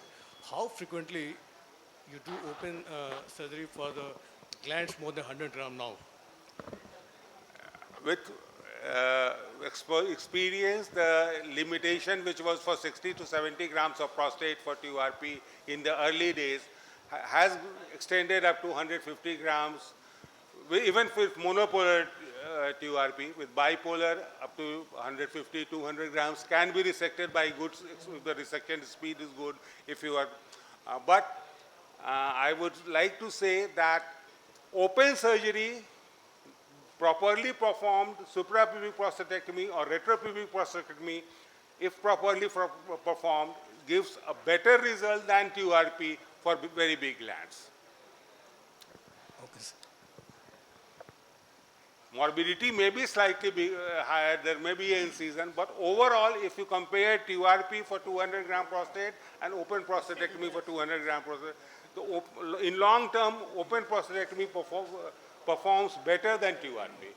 Because if you are resecting for more than 1 hour, the stricture, the contracture at the sphincteric level will be so that the patient must get stricture or something like that later on.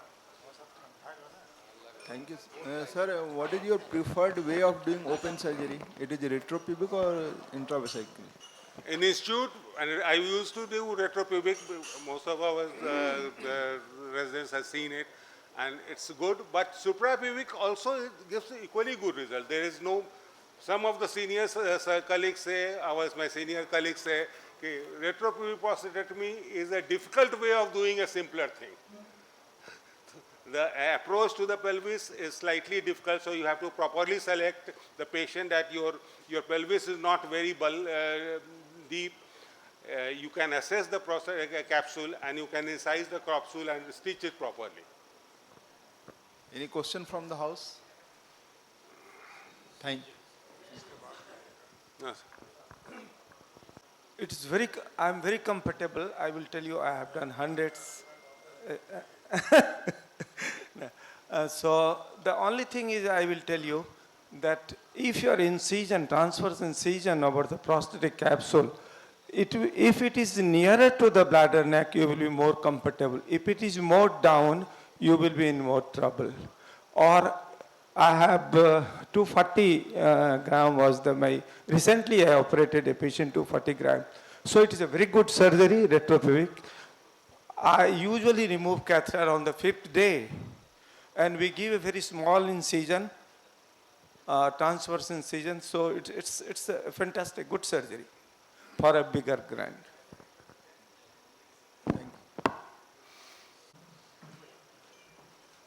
Now we'll invite Ranveer sir to give bouquet to Dr. Vijay sir, Dr. Sanjay and Dr. Vikas.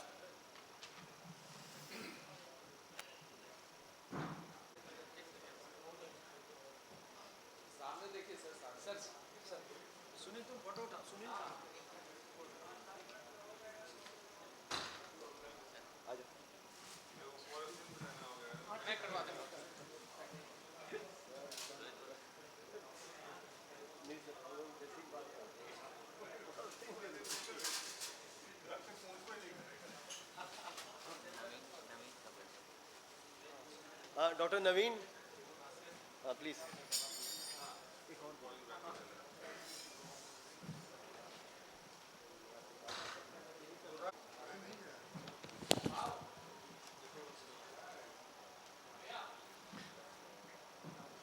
Okay.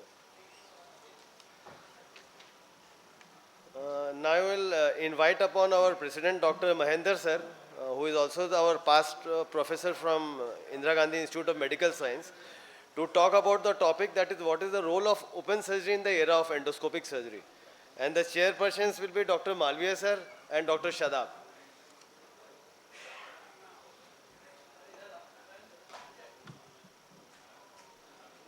Very good afternoon. I think we have just heard a very elaborative history of prostate surgery, and Professor Vijay and Ashok ji has made my job very simple, giving testimony to the open surgery even today.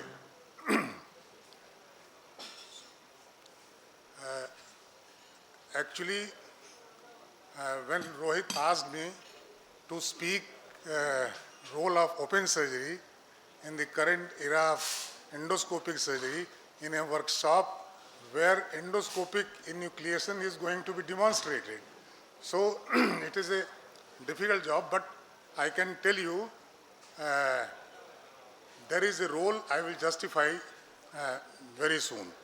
Let me first ask few questions to the audience. How many people in the hall have an access to holmium laser energy for prostate? So hardly 3. How many of you have performed simple open prostatectomy, either transvesical or retropubic? Still, the number is little better, but so why neither you have laser energy source for bigger prostate, and neither you have got training for treating those bulky prostate which is more than 150 200 gram. So कहाँ गया यार?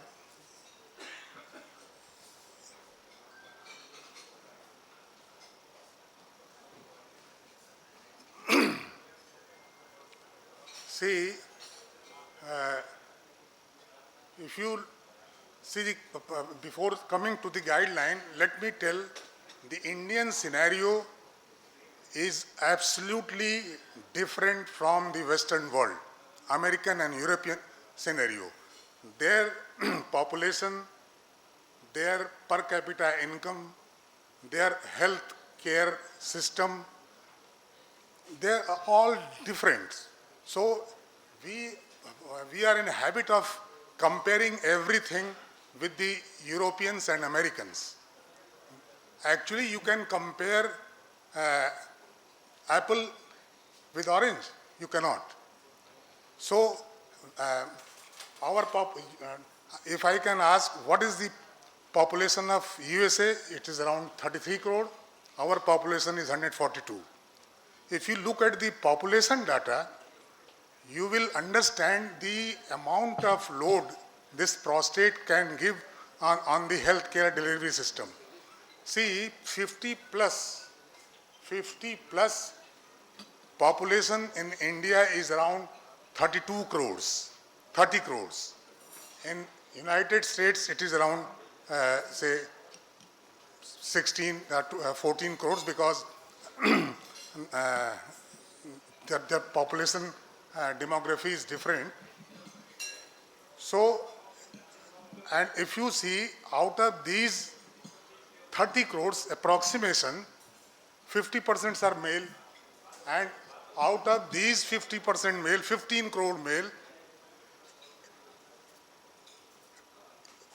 they are 50 plus. So in the 50 plus group, the probability of getting BPH LUTS, it starts from 50, goes on increasing till 80, 90, So on approximation, if we take 50%, so how many people are going to suffer with BPH LUTs? About 7 crore. Out of these 7 crore, you will get on average 4 to 5% of the person is going to land up with the prosthetic surgery. You can just imagine, estimate the amount of load we have and the resources we have. So it is enormous. It is very, very difficult. If you compare America, there are a lot of tertiary center corporates having all those developments and resources. So we cannot compare with them. So we should talk what is practical for our population. This is very, very important. I am not against the technology or technique or development. If it is available, one should use it. There is no doubt about it. Now let us see the Western guideline. EUA guideline 2020, what they say, if you see the last, offer open prostatectomy in the absence of endoscopic enucleation to treat moderate to severe LUTs in male with prostate size more than 80 ml. They have not outrightly rejected open prostatectomy. They have kept open prostatectomy as an option. If it is not a holmium enucleation, endoscopic enucleation is not there, you can do it. Again, in the same guideline summary, open prostatectomy is an effective and durable procedure for the treatment of LUTs, BPO, but it is most invasive surgical method. It is absolutely true because it has a scar, it has more perioperative problems, wound infection, there are chances of infection, and but they have still kept it. They have not deleted from their recommendation. Again, in American guideline, if you look in the first guideline they have given for the first time, there should be categorization based on the prostate volume, because that gives a very good criteria for choosing the surgical management. They have actually come up with the small prostate means less than 30 gram, average 30 to 80, 80 to 150 is large, and very large is more than 150. And what they say, the panel actually, it is the recommendation. I have just put their wording. The panel hopes that provider will choose the surgical technique that has the best benefit risk ratio for a specific size range, and that in case where that technique is not readily available, that, mind it, technique is not readily available or where no expertise exists, the patient may be referred to another provider with access and expertise in the technique. What does it mean? Even in United States of America, this technique and expertise is not sufficient to cater the need of even Americans. So in America also, open prostatectomy is still practiced. If it is not there, it is still practiced. That is why I have brought it. So with the good success story of the medical treatment in last approximately 40 years, what we have observed, we observed that this taking medical treatment for a long time, what does it lead? Actually, it leads to larger gland in elderly population, because you are delaying treatment, there is some effect, and these patients land up with the complications and they require surgery. So why their prostate is increasing? The alpha blocker allows symptom relief, but this symptom relief is independent of the prostate size. This prostate goes on progressing in size with the age. So, ultimate result is larger gland in advancing age. So, in this subset, what are the options? Very large gland, what are the options? The options is either prostatectomy, open lap or robotic, or bipolar enucleation, bipolar TURP, or currently, which is very lucrative and popular, is holmium enucleation of prostate. Holmium ablation is not good for bulky prostate. So the indication for simple prostatectomy is size. Actually, I have taken from somewhere 150, but in my opinion, anything above 100, if you have no facility for endoscopic enucleation, one should opt for open prostatectomy, because if you have bipolar energy source, you can try bipolar energy source, you can try bipolar resection because you get extra time. Otherwise, if you intend, I will not put an incision at the lower abdomen, better stage your monopolar TURP, do it in a stage fashion, not at a stretch, because there is a limit. It has been seen that more than 60 to 70 minute resection actually gives bad result, very bad result. The post-operative is very, yes, stormy and a lot of complication, medical problem will happen. So it is better to stage the monopolar TURP if you intend to do it by endoscopy. If you have bipolar energy, you can resect taking extra time. Associated large bladder stone. Bladder diverticulum needing some surgery, stricture urethra. Patient having BXO and hip problem, where you cannot position your patient, and in old age, osteoarthritis, all those things, hip problem, knee problem, in advancing age you will get it. So all these makes a indication for open prostatectomy.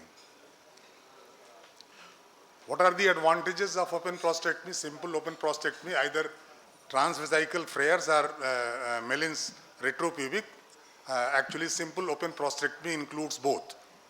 So the advantage is complete enucleation, least recurrence, least urethral morbidity, short learning curve, quick surgery. It is completed all, whatever the size, you can complete it within 1 hour, least expensive, and no specialized high-tech instruments are required. It can be performed anywhere, even in torchlight, and with simple instrument. So, and what is the beauty? Larger the gland, easier is the enucleation. Larger is the gland, easier and quicker is the enucleation. Again, disadvantage. This disadvantage, actually, that is an advantage for the endoscopic enucleation. It is invasive enucleation, endoscopic, least invasive. No scar. Here there is a scar. Longer catheterization, say 7 to 8 days. In HOLEP, 1 to 3 days, maximum 3 days. Longer hospital stay, about a week in the hospital, and there is chance of infection. And the disadvantages of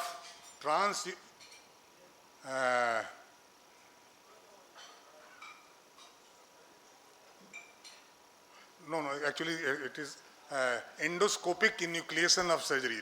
Disadvantage, this procedure expertise is must. There is a long learning curve, and just I have asked in the beginning, availability. availability because of many problems, initial cost and all those things, longer learning curve, and here we need to stage large gland and associated condition. Here also the conversion rate is about 2 to 3%. Urethral stricture and ergonomics only one or two procedure because a big gland can take 1.5 to 2 hours in completing one procedure. So in a day you can do 1 or 2 procedure.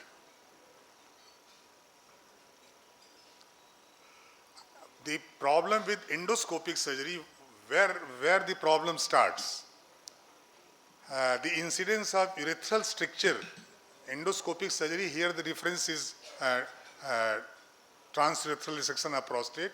It ranges between 2.2 to almost 10%, and incidence after open prostatectomy, as per the available data, it is approximately 1%. Urethral morbidity in 170 patients of post-URP strictures, 11.2% were panurethral stricture, and they are very long, 16.75 requiring perineal urethrostomy. Actually, this is a series presented by Kulkarni Sahab.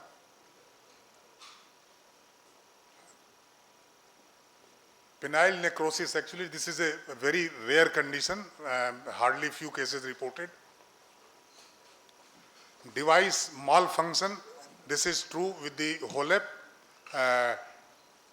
In one meta-analysis, they have found total 2,567 medical device reports were reviewed from January 2015 to October 2017 in 2 years for BPH related treatments. The most common malfunction for TURP was detachment of cutting loop and resectoscope. There was 16 reported cases, 8.1% of electric fire due to cable malfunction. Issues with HOLEP include morcellator dysfunction and detachment of laser fiber and the endoscope. Most surgeons get away with lobe removal ultimately via open suprapubic incision if there is a morcellator failure.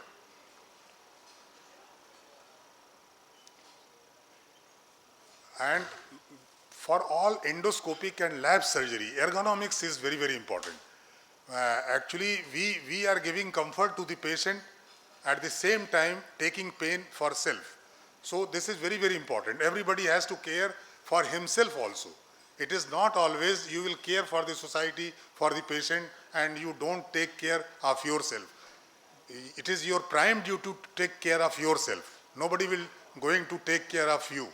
So you have to be very careful if you are adopting all those things and not considering all these factors.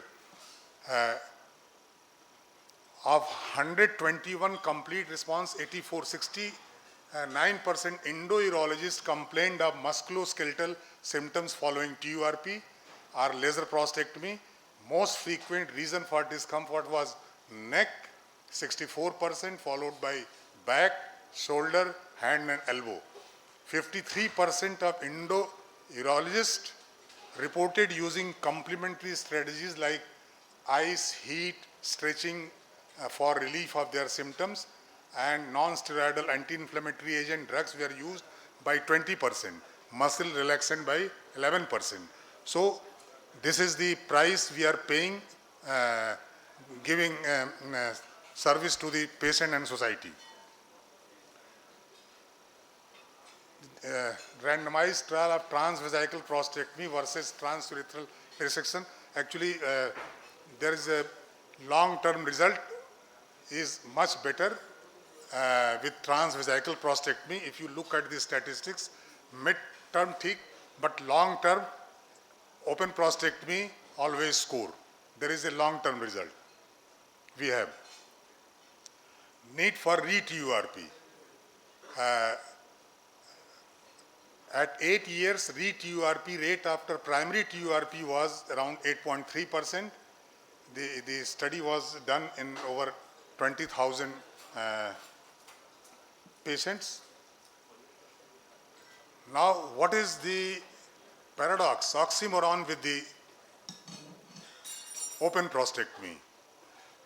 Despite strong evidence by EAU 2020 and reference in AU 2020-21, it is people, some surgeon, somewhere they are talking that it has become obsolete and this should not be a part of curriculum.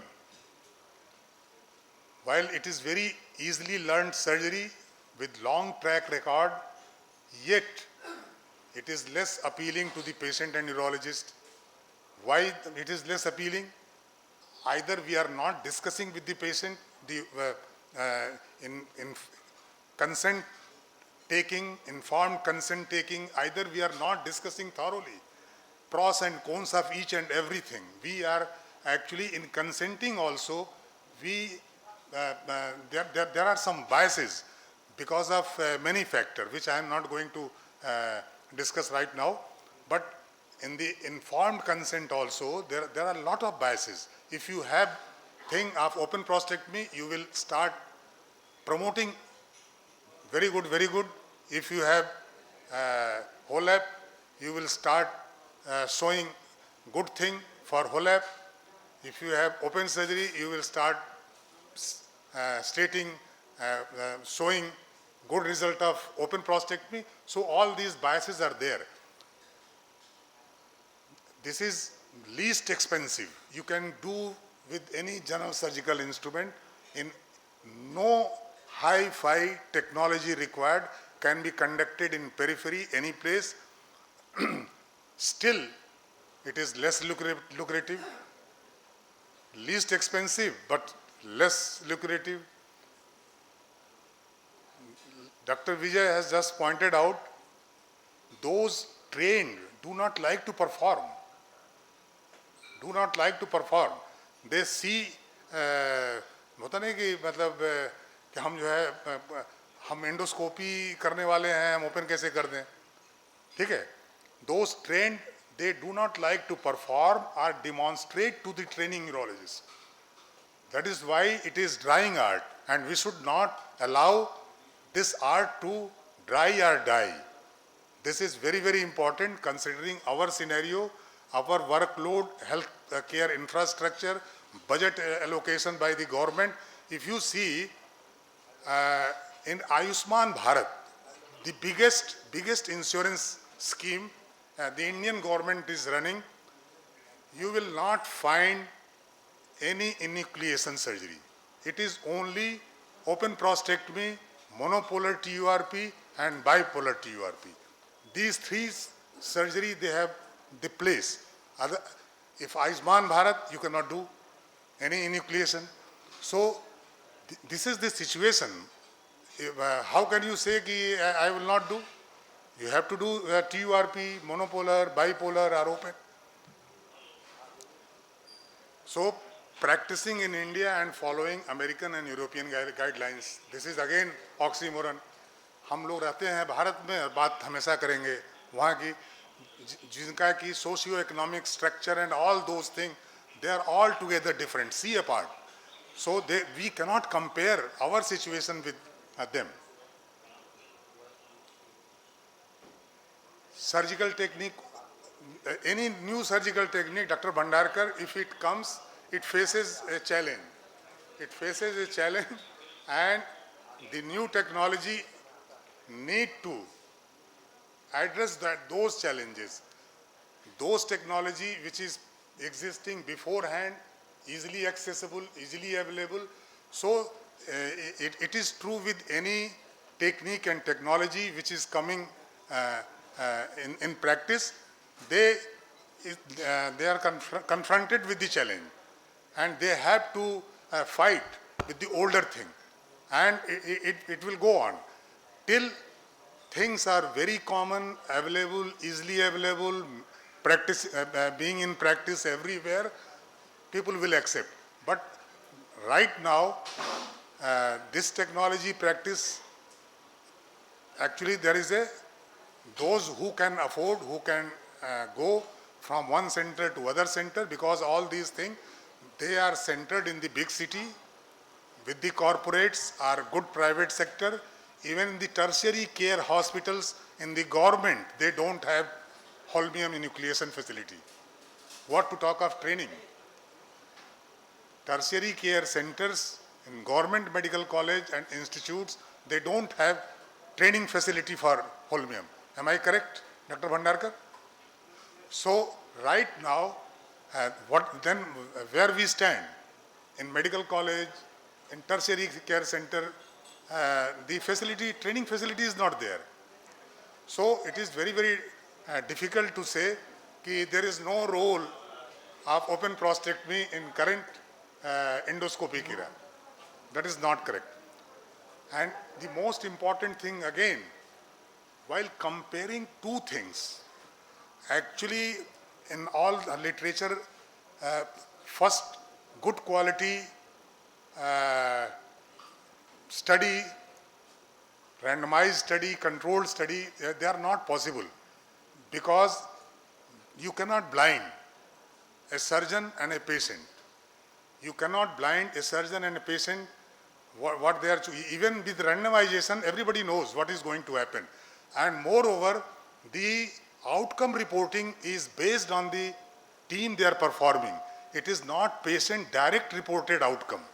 If you have patient direct reported outcome, you will get good quality material that will testify.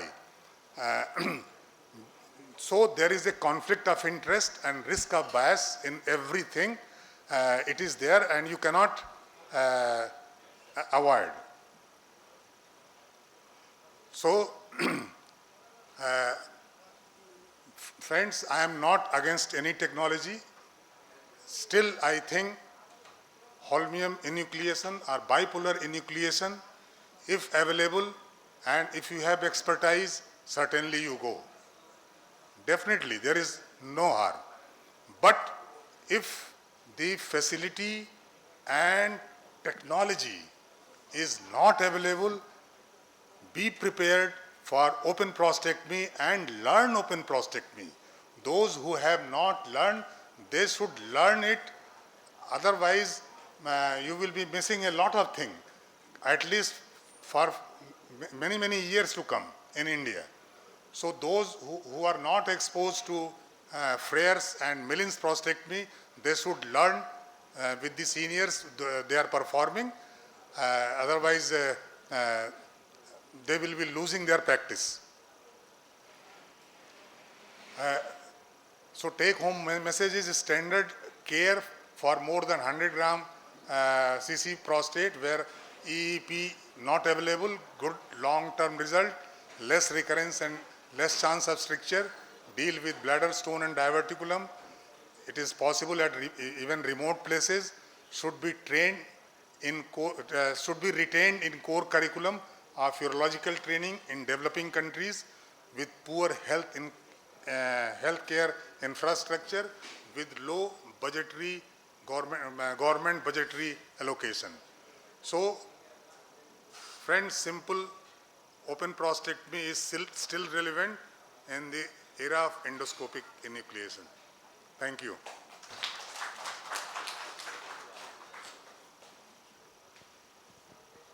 Thank you very much, sir, for this enlightening speech, sir. I just was wondering, sir, what would be your approach if we get a 40-gram prostate along with a 4 or 3 centimeter stone? Suppose, sir, you get a patient with 40-gram prostate and 3 to 4 centimeter bladder stone as well. So would you do both open prostatectomy and cystolithotomy or TURP and No. Actually, you did not get my point.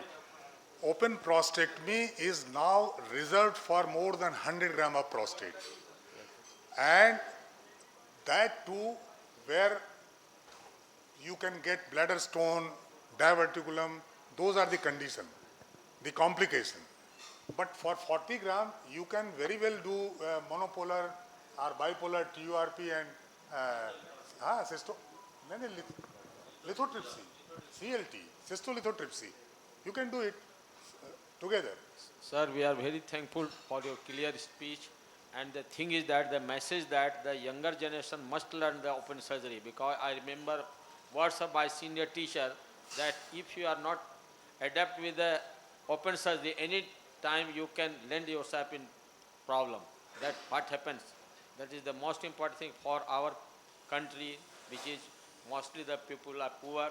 We must have the assist so that we can give them treatment at cheaper rate. Thank you a lot.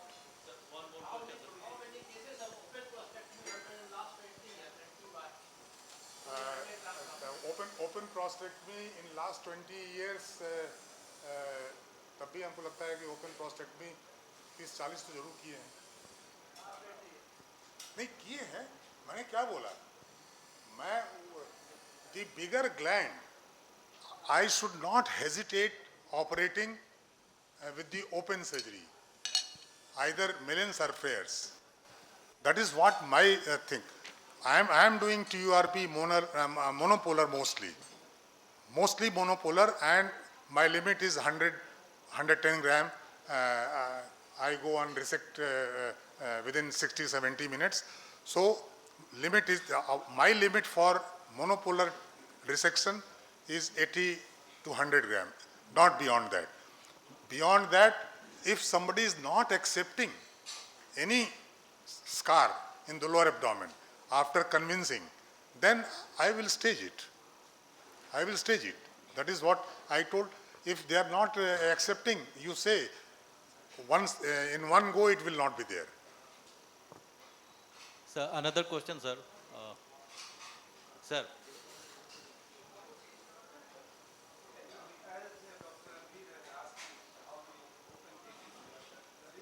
Cases we get is less than 100. Above 200, 250 are very less. That's why the open surgery is less. The reason is that we are getting... You are correct. Hardly 1 to 2%. Hardly 1 to 2% of the prostate. Cases, very big prostate. Yeah. Sir, another question, sir. Sir, so you have in the take-home message, there was stone and diverticulectomy along with prostatectomy. So suppose a patient has a large gland along with diverticula, would you stage it or do it simultaneously, sir? Prostatectomy. Diverticula, see, narrow mouth. If it is a congenital diverticulum, wide mouth, no need. But where diverticulum surgery is required because of some recurrent infection, some problem, diverticular stone, all those things you can do it. See, whatever open surgery can do, robot can also do. So nowadays, this simple open prostatectomy, the robotic in United States, it is being replaced by robotic. Huh? They can do anything, whatever you are doing by open surgery. But if you have an access to robot, do robotic. I am not against robot. If you have an access, your patient can afford, do robotic. Huh? Open prostatectomy. See, Open prostatectomy. Urethral stricture was one of the indication of open prostatectomy in your slide, sir. So how do you deal with the urethral stricture after enucleation? See, if you operate by endoscope through the urethra and keep your endoscope and energy source hours and hours, the stricture will worsen. If there is a stricture, your preference should be don't temper urethra more. You can do urethral surgery, definitive surgery, if it is possible. If you do in a BXO, in a stricture, if you do TUR, either monopolar or bipolar, you may land up with bad stricture. Post-TUR strictures, they are very bad, long and almost panurethral, because there is an extensive spongiofibrosis. And they are very difficult to manage by even urethral reconstruction. Difficult. The results are not very good. if there is a extensive spongiofibrosis. Sometimes the urethra do not have a stricture, but it's not very friendly urethra. You can't introduce a 26 French resectoscope in some of the Indian urethras. Sometimes the urethra doesn't is not that supple. In such situation, it is either you better use a slender resectoscope with a 22 French resectoscope, or if you try to do with 26, 28 French resectoscope, the chances are that the stricture, urethral stricture will be very bad. We have burnt our fingers, that's why we are saying it.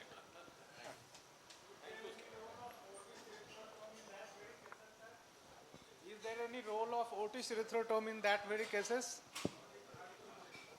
Anything forceful dilatation we can do with even 20, you can do a ureterotomy and do it, but long time results shows that they are unfriendly urethras behave very bad post-operatively. Thank you, sir. See, Otis actually, what you told, Otis erythrotome is good. Either you calibrate urethra more than 2 French, more than your resectoscope sheath size, and if it is snugly fitting, then use Otis to release it. That gives a window for 1 hour, 2 hour. There is a release, there is actually ischemia, urethral ischemia will be less during the procedure. So Otis erythrotome has a place. If you are calibrating either by dilator or erythrotome, but mandatory is you have to calibrate urethra. If urethra is not good, endoscopic surgery is not advised. For endoscopic surgery, your gait is poor, passage is poor. How can you go and do? So the first and foremost requirement for endoscopic surgery is good meatus and good urethra. Sir, especially in diabetic patients, now we are seeing the non-distensible urethra.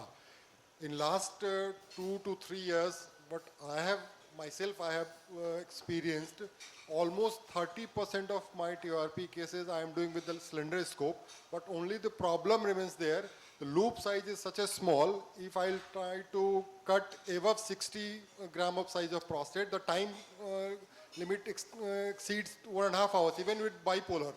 Obviously, it's in bipolar only. So in those cases, if the urethra is not distensible and all, the open prostate is still the best. Exactly. Thank you, sir. Thank you very much. In older books, there was a description in such urethra, it's better to do a cranial urethrostomy and do TURP through cranial urethrostomy. Though we seldom do it now, but in older books it is described. Only dictum is if meatus, fossa radicularis is bad, urethra is bad, don't try to proceed with the endoscopic surgery. That is one thing. That is actually mandatory for endoscopic surgery.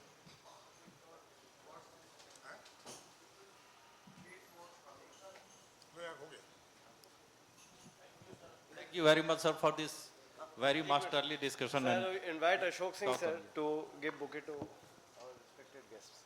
Ashok sir. इधर आइए sir आप बीच में सुनील नहीं sir sir आपको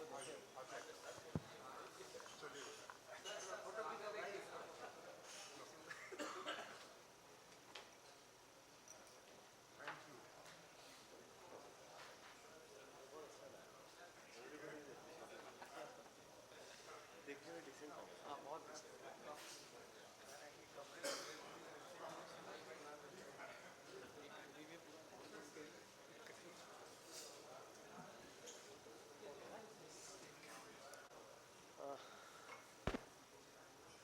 Now, I will invite Dr. Ranveer sir and Dr. Rajesh Tiwari sir as chairperson for the next talk by our guest faculty, that is Dr. Ajay Bandarkar, and his topic is energies used for the endoscopic enucleation of the prostate. Ranveer sir.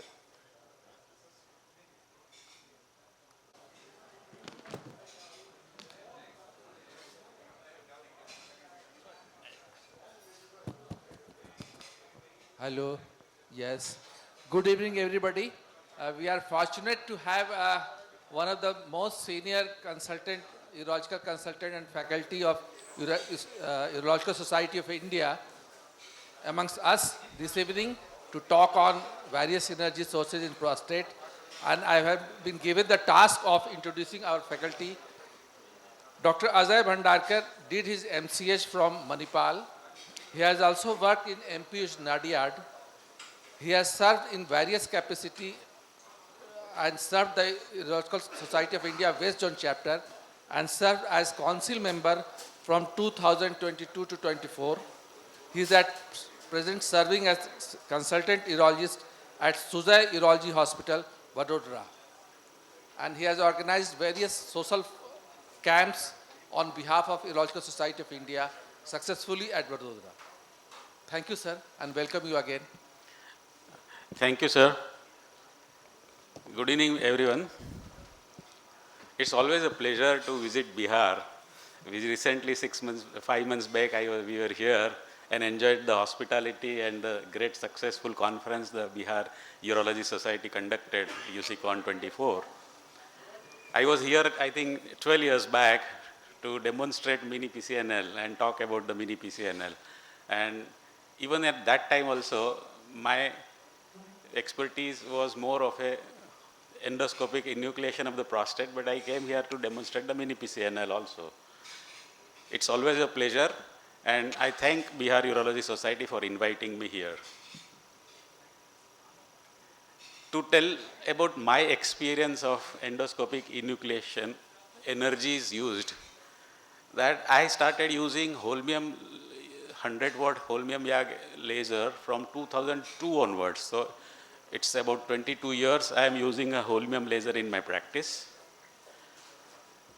In between, I had, when the malfunction, somebody was talking about the malfunction, the holmium laser is bound to have a malfunction, and the company was not able to replace me with the holmium laser, so they give me a thulium laser. So thulium laser, I used it for 3 to 4 months, and I did more than 50 cases. And thulium YAG laser also I have used as an energy for the prostate surgery. As we experience the growth of a bipolar energy for the prostate, we started getting that spatula and everything and used bipolar for the enucleation. And I developed an interest of doing the enucleation with the bipolar energy from 2015 onwards. And I have done enough number of bipolar enucleations also. When the diode laser was being introduced, I had that phase 3 trial at my place, and the machine was used first time in India for the diode laser enucleation way back in 2007 or 8. Similarly, these days the thulium fiber laser is also a very popular energy used for the stone. Sir asked in the audience how many are using holmium laser energy. I got the answer 3 or 4. May I now ask how many people have a thulium fiber laser in their practice? In the audience? No, nobody, no, not even for the stones. Okay, so thulium fiber laser is a new, toy being used for the stones, and high power thulium fiber laser can also be used as an energy source for the enucleation of the prostate.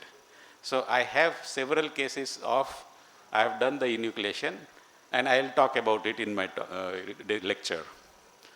What I do not have an experience is a KTP laser, because I never had an access to KTP laser, and KTP laser is now almost out. I don't think that many people are using it. It had a greatest advantage in the wonderful talk given by Dr. Nitesh for antiplatelet, anticoagulant, because it was a vaporizing laser. So even today, if somebody has to use a laser, one laser which can be safely used in patients who are on anticoagulant and antiplatelet is a KTP laser. So with this, I would like to start my talk with the basics. What exactly is the goal of a surgical treatment in the BPH? We have been talking about the LUTs, the medical management, minimally invasive surgery, interventional surgery, and open surgery, etc. What we want is that we want that obstructing adenoma out completely, leaving behind a clean capsule. That is our goal. So at the end of the surgery, what we should get is a nicely wide open prostatic fossa. That is our goal of a surgical treatment. And it should happen with the minimum of a blood loss, preservation of a continence, and the recovery, immediate post-op, as well as the long-term results also should be favorable. This is what the goal of a surgical treatment, which we are going to offer to our patients. Adenoma you can remove by three methods. Either you resect adenoma, like a bigger adenoma, you make it a smaller chips, or you just vaporize. You vaporize and ablate the adenoma, or the technique of enucleation, where you find a correct plane between the adenoma and the capsule and try to enucleate and in toto. So these are the three different ways of removing the obstructing adenoma. What I am going to focus on the energies used for this adenoma removal. The technique, maybe tomorrow in the workshop I will show you what are the techniques of endoscopic enucleation. But today I am going to restrict myself about the energies which are available for the enucleation. Holmium-Yagle energy is one which has been used for last more than 25 years. Thulium-Yag also was introduced in 2006. The green light, that is KTP laser, also has come from 2001 or 2 onwards. The diode laser came in 2005 or 6 onwards, and the thulium fiber laser has come from 2016 onwards. The current based or electrocautery based energy, the monopolar is the most popular and the longest duration energy being used for the prostate, and I think most of the people sitting in the audience is well experienced in monopolar energy being used for the prostate. And the bipolar also, it started in 2002, and then we realized that the bipolar has multiple advantages. It can vaporize, it can resect, it can enucleate. And bipolar, several studies have proved that if you want to compare with monopolar and bipolar, bipolar has the biggest advantage of using a normal saline so that you avoid TUR syndrome. People who are experienced resectionists will never face a TUR syndrome once they have overcome the learning curve and they are senior in the practice. But TUR syndrome is a reality in a teaching institutes or a junior consultants who still has to do a good resection of the prostate. If you use a monopolar energy with the glycine or even the sterile water, TUR syndrome in a various forms, a milder TUR syndrome or to full-fledged TUR syndrome. That should never happen, or that doesn't happen with the bipolar energy because we are using a normal saline. But still, hypervolemia related complications post bipolar energy is also well known. What is controversial is that, is the blood loss less with the bipolar energy? The studies, systematic reviews are conflicting, and there is not much difference between the monopolar TURP blood loss and bipolar TURP blood loss. But it is safer still, the bipolar energy, to be used for the resection. So those who can afford to migrate from monopolar TURP to bipolar TURP, there is only one reason, that if it is safe in everybody's hand. That is about the resection of the. I'll talk about the enucleation. What happened over the period of years? If you see this slide, which is in the small letters, whatever I have said so far has been, depicted in this one slide, that how the philosophy of prostate adenoma removal changed over last 2 decades.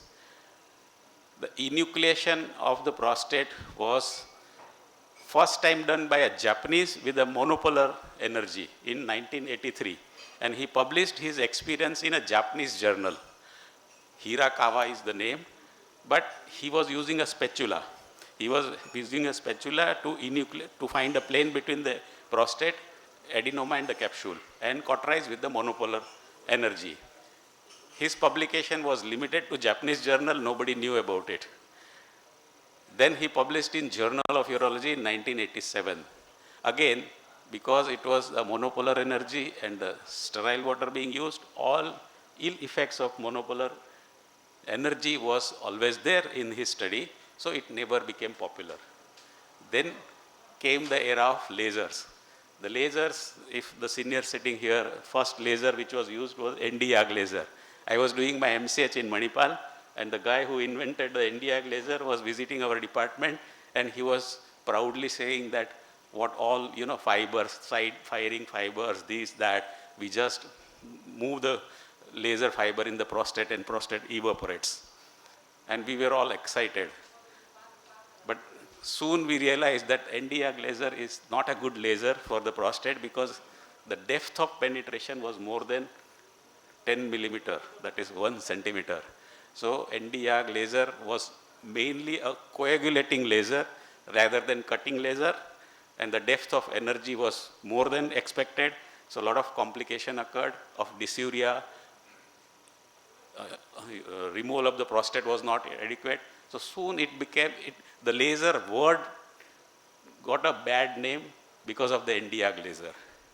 This was in early 90s, and in 4 or 5 years we came to know the limitations of Nd:YAG laser.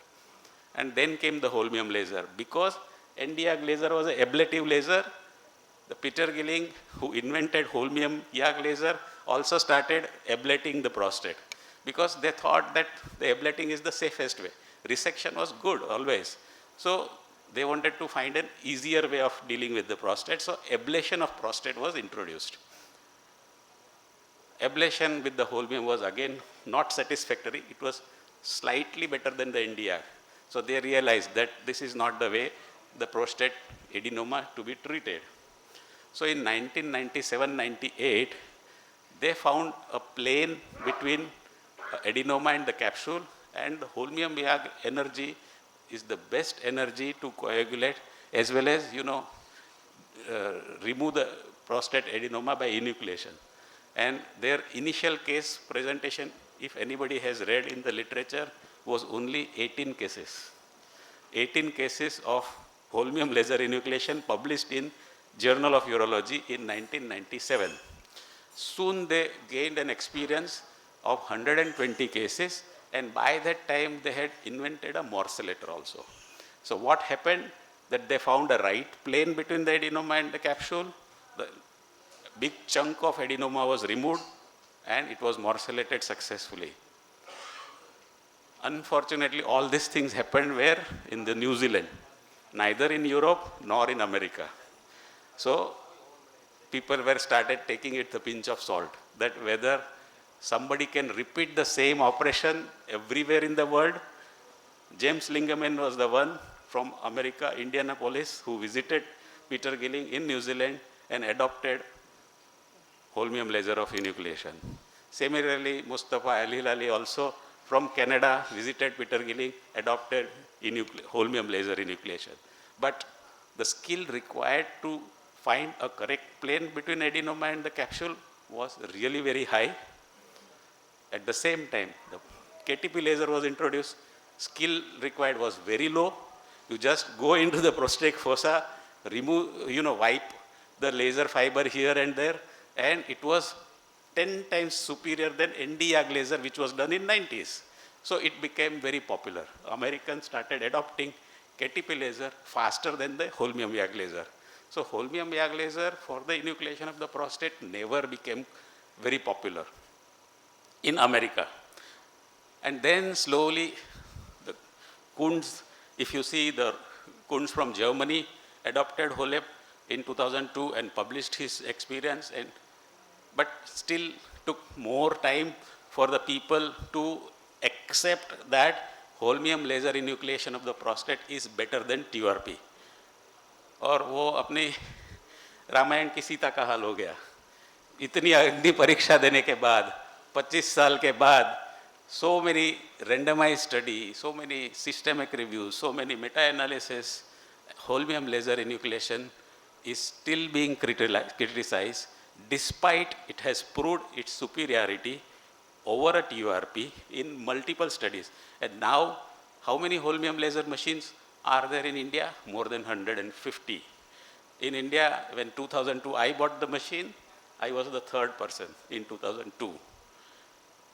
But again, what sir was telling is in his talk is a reality. Just because government hospitals and teaching hospitals do not have this energy source in the medical college and the teaching hospitals, the residents don't get exposures to enucleation of the prostate. Forget about residents, the staff, the professors, assistant professors, they will never get exposure to. How does it come to the residents? Never. Those residents who passed their enucleation, MCH and DNB and practice, in practice they'll have to take their own risk to buy a machine, and there are two risks involved. You buy a machine, you learn the technique. The learning curve is not as easy as it has been said. So that is why it took a long time. But when you speak in an academic terms, I think holmium laser enucleation has surpassed all the tests, all the criteria to become. That's why in your slides you will see that endoscopic enucleation of the prostate, especially more than 80 gram prostate, it is the standard of care. What you said actually is also correct, that expertise also has to be available. Person has to overcome the learning curve, learn how to do a good enucleation, then only these guidelines will apply for the enucleation. Otherwise, if you see the literature, whether it is a bipolar enucleation, holmium laser enucleation, it is compared with what? Open surgery. It has been compared. So, outcome you get by open enucleation of the procedure is best. It is 336 times better than the preoperative level. If I have a paper which has been, I have written a book chapter recently. So I know that functional outcome of an open surgery is way, way superior than any other endoscopic procedures. The only procedure which goes very close, very near to the open prostatectomy is endoscopic enucleation of the prostate. Over 25 years we have realized that it is the technique of enucleation is more important than what energy you use for enucleation. So holmium laser, if it is expensive, use the energy which is readily available to you. Though I learned, because bipolar was holmium laser machine I already have. The bipolar also we have. If somebody is using a thulium fiber laser, that also. So we must learn to use whatever energy you have in your armamentarium and try to go into the plane between the adenoma and the capsule and try to enucleate. You enucleate as much as you can, and then you can change the resection to the resection anytime. This is how I learned my HOLEP, because there were no workshops, there was no observership. The only learning material material I had was the CDs we used to get with the Journal of Endourology. So I used to watch Lingaman's CD, will be supplied with the journal. Kund's CD, how he did laser enucleation. So I used to watch those. I record my enucleation and then go back to what went wrong. Switching, for any, what sir was saying is absolutely correct. There has to be a rescue procedure for every surgery you learn. In learning curve, overcoming the learning curve of TURP was what? Open surgery. You all learned TURP by doing mistakes. Whenever we are in trouble, you open, pack the fossa, remove the gland, and then take stitches and come out of the situation. So the rescue procedure for TURP is open surgery. Rescue procedure for the HOLEP or any endoscopic enucleation is what? Resection of the prostate. So the residents or junior consultant must be master of a rescue procedure first, and then try to learn something which is new, take a risk, and then go for an advancement in the technique and technology. If you look at the literature, this color, this is about the outcome and the complications. The red and blue is considered the rank 1 and 2 is a satisfactory. Yellow is the poor outcome. And the yellow is predominant with the green light laser. So that is why enucleation prostate green light laser was not good and has now outdated.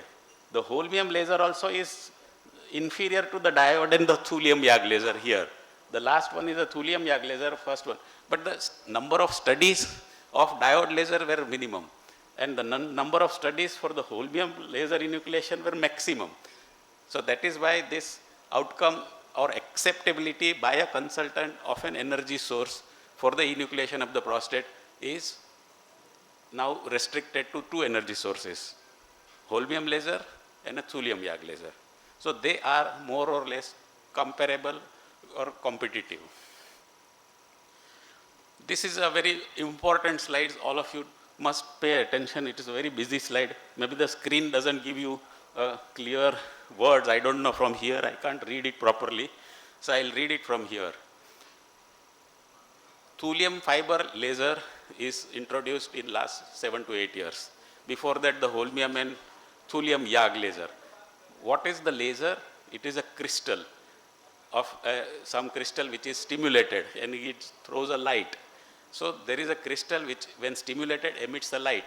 The light is focused by several mirrors. The mirrors will focus light in one direction and that light is powerful enough to have a breaking of the stone or a soft tissue interaction. The flash lamps are important and the mirrors are important to direct that laser light in one direction. So all these solid state laser, that is YAG lasers, they produce a lot of heat when they are produced. If 100 watt holmium laser one has to have at the tip of the laser fiber, the energy produced was 1000 watt, 2000 watt. Out of that, a focused energy will come out.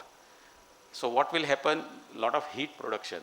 So that is why holmium YAG laser machine has a lot of maintenance issues because the heat which is produced needs a cooling system.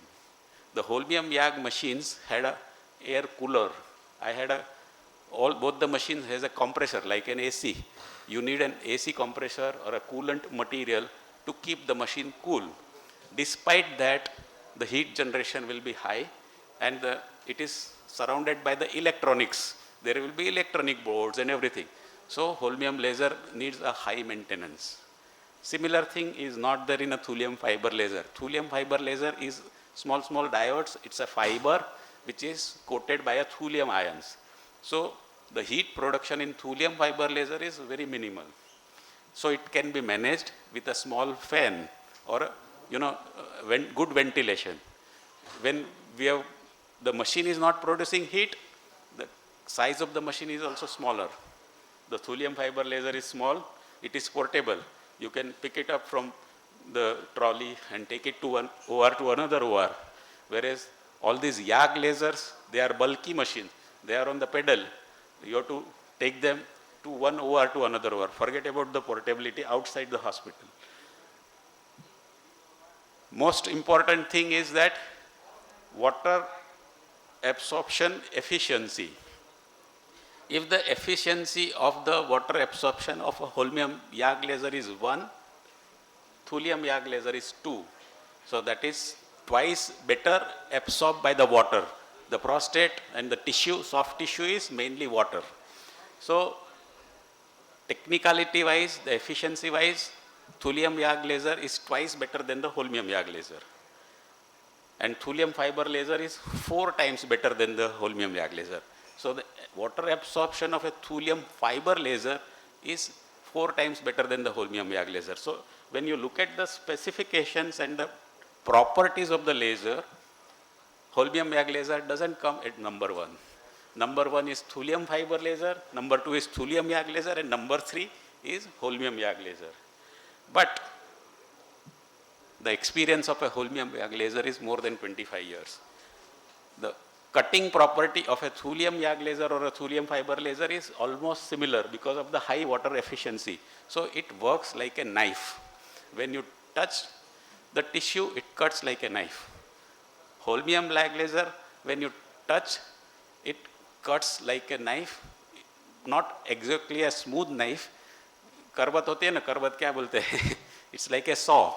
So because that energy produces very high peak pressure, so there is a shock wave, there is a blast of energy. So the blast is more of a mechanical in nature than the thermal. Thulium YAG laser and thulium fiber laser is pure thermal.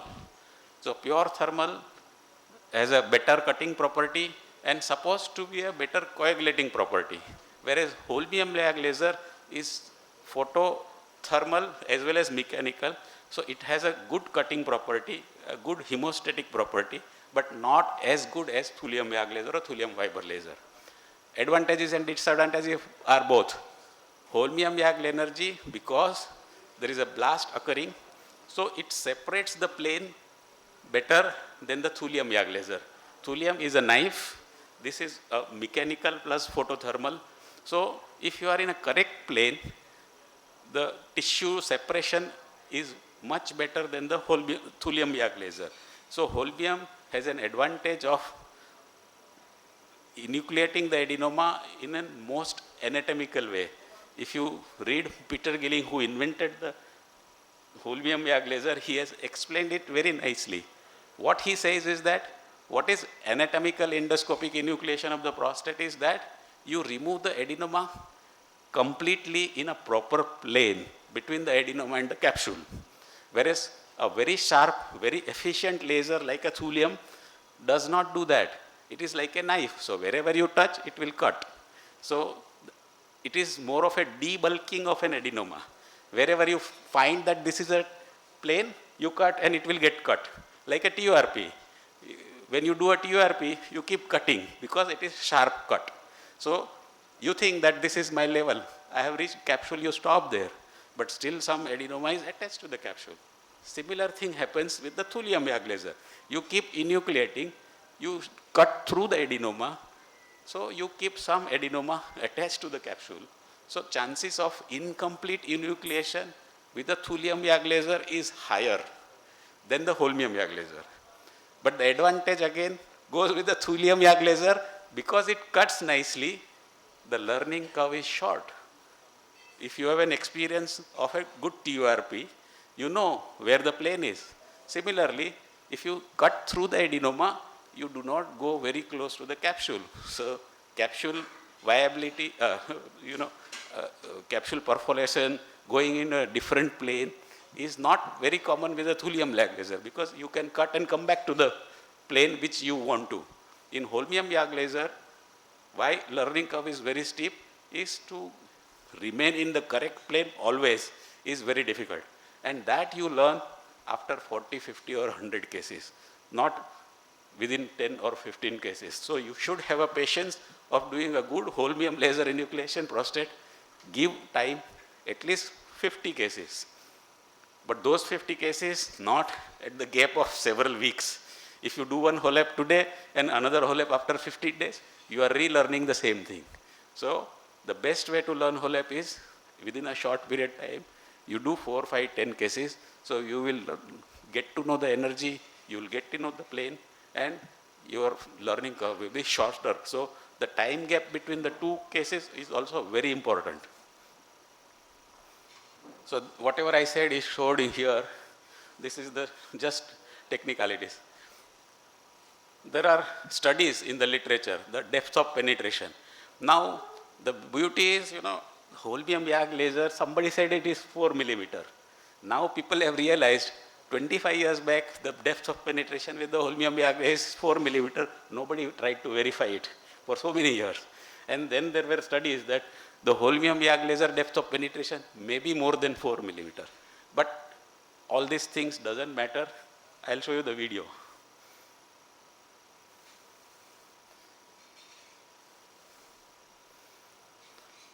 Can you appreciate the first one, upper one is holmium YAG laser, and this is thulium fiber laser. Now you see, I am trying to find the plane. I don't know. I am not able to see it properly from here. Can you see it from there? Can you appreciate? Okay.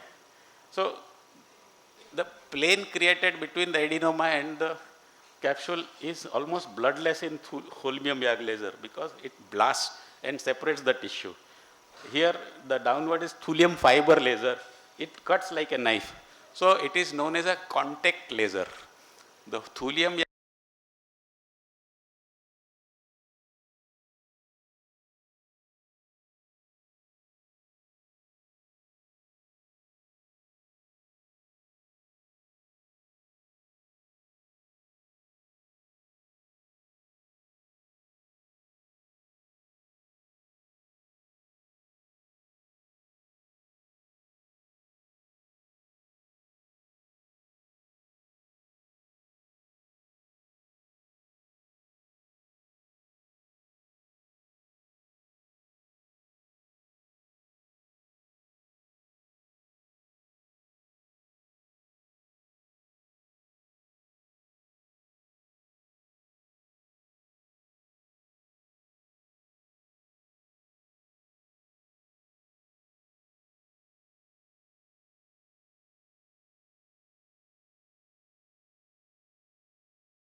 Holmium-Yag laser.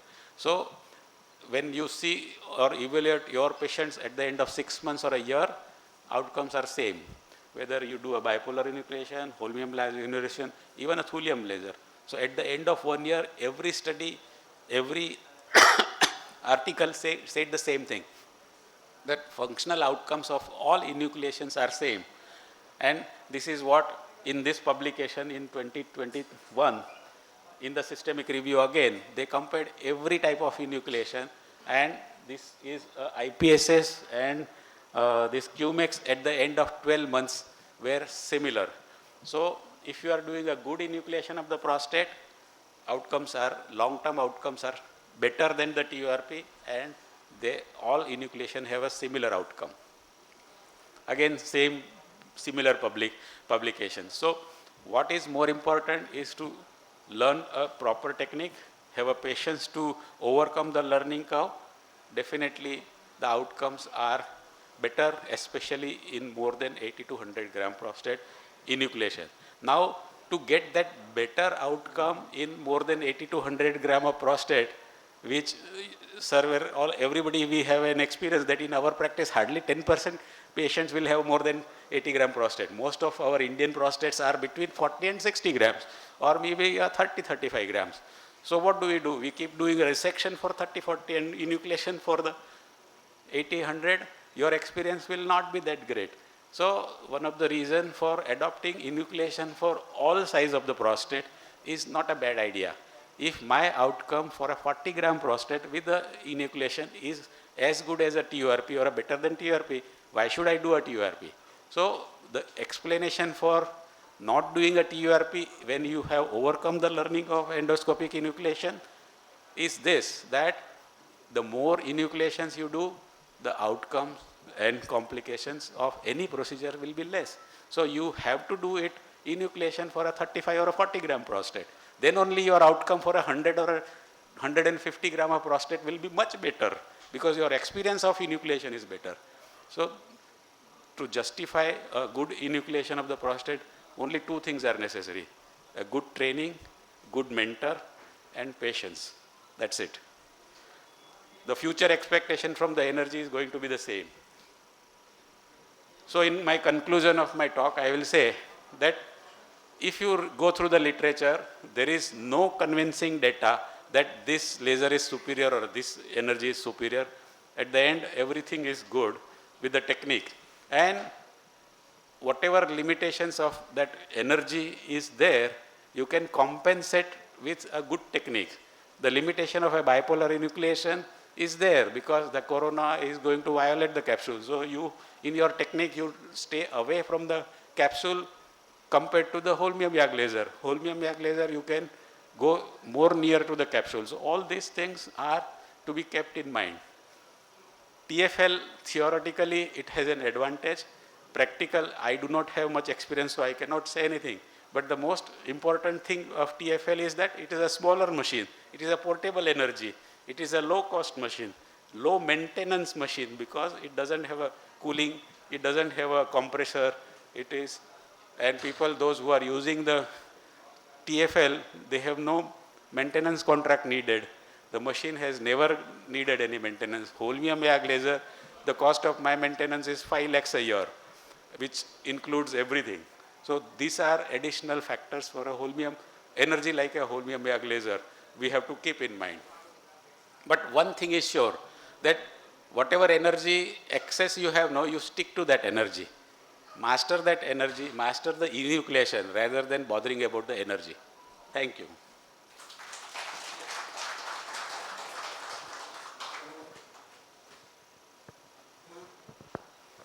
Thank you, Dr. Bhandarkar. Very interesting and good explanation of the everything. But the incontinence in any of the three energy sources in the either literature or even personal experience? In European, A very good question. Yes. So incontinence is directly proportional to the learning curve.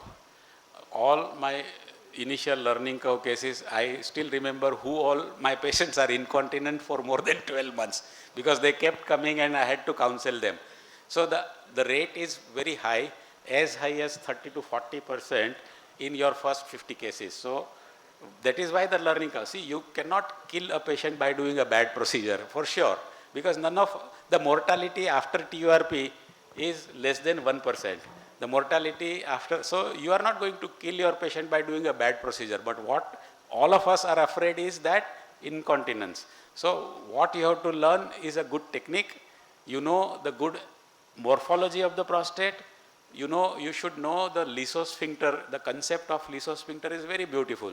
What we have learnt over a period of years is that there is a mucosa with a smooth muscle fiber around the verumontanum. So you try to preserve as much mucosa around the verumontanum and go into the plane between the mucosa and the adenoma, especially at 12 o'clock, and then try to remove the adenoma. The incontinence rate drops to less than 2%, irrespective of energy. But you have to respect the energy. Bipolar energy, the plasma corona will damage the smooth muscle fibers more than the holmium Yaga energy. So you have to understand the property of the laser energy used and the technique and the anatomical landmarks. If you take care of that, that is what the learning curve is all about. The incontinence is as good as TURP. Who says that TURP patients are not incontinent? My own TURP patients in my initial were incontinent. So because it is related to the technique rather than the energy being used. Presented by European Association in Delhi, I was there. They quoted 62% of the incontinence, immediate incontinence was 62%. Only I asked whether hospital is closed or open. That reminds me a story. Dr. Nitesh, who presented gave an excellent talk on antiplatelet and anticoagulation drugs. In 2007, I had a poster presentation in Paris in SIU. So in my poster presentation, I was presenting a holmium enucleation of the prostate with its advantages and the data. The next to me was Rorbon. His poster was regarding the medical management. And another side of me was a guy from New York, and his poster was TURP and the complications of TURP in patients on anticoagulants and antiplatelet agents. And what was the complication rate? Blood transfusion rate was 32%. Mortality in those patients was 8%.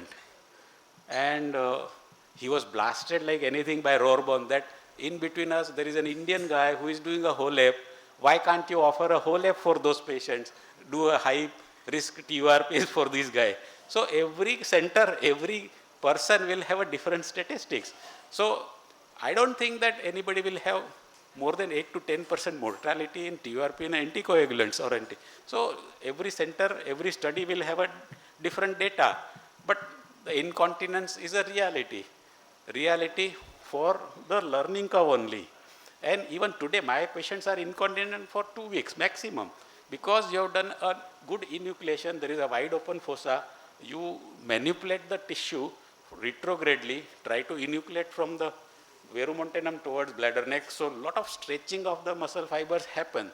So temporary incontinence for 48 hours is common, but not more than 3 months incontinence, which is a long lasting total incontinence, is very rare.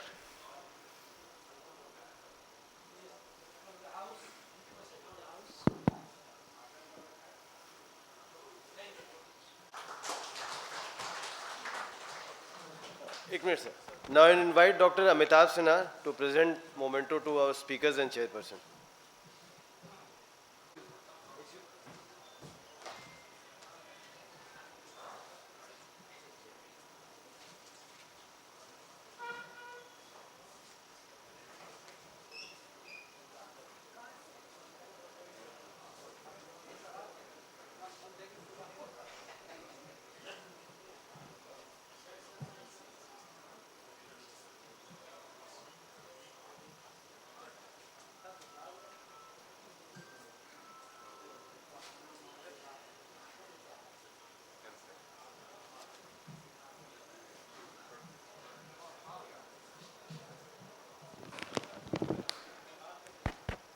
I think before the inaugural program, I will invite Dr. Amitabh Sinha to share his initial experience on bipolar enucleation. It will not be a presentation, it will just his experience.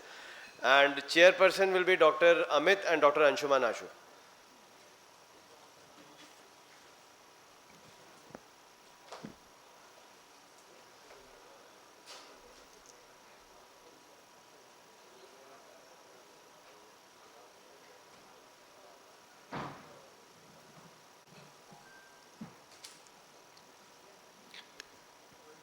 Good evening, everybody. First of all, my pranam to my mentor for my bipolar enucleation, Dr. Bhandarkar sir is here. I learned my PCNL, RIRS and bipolar enucleation from him.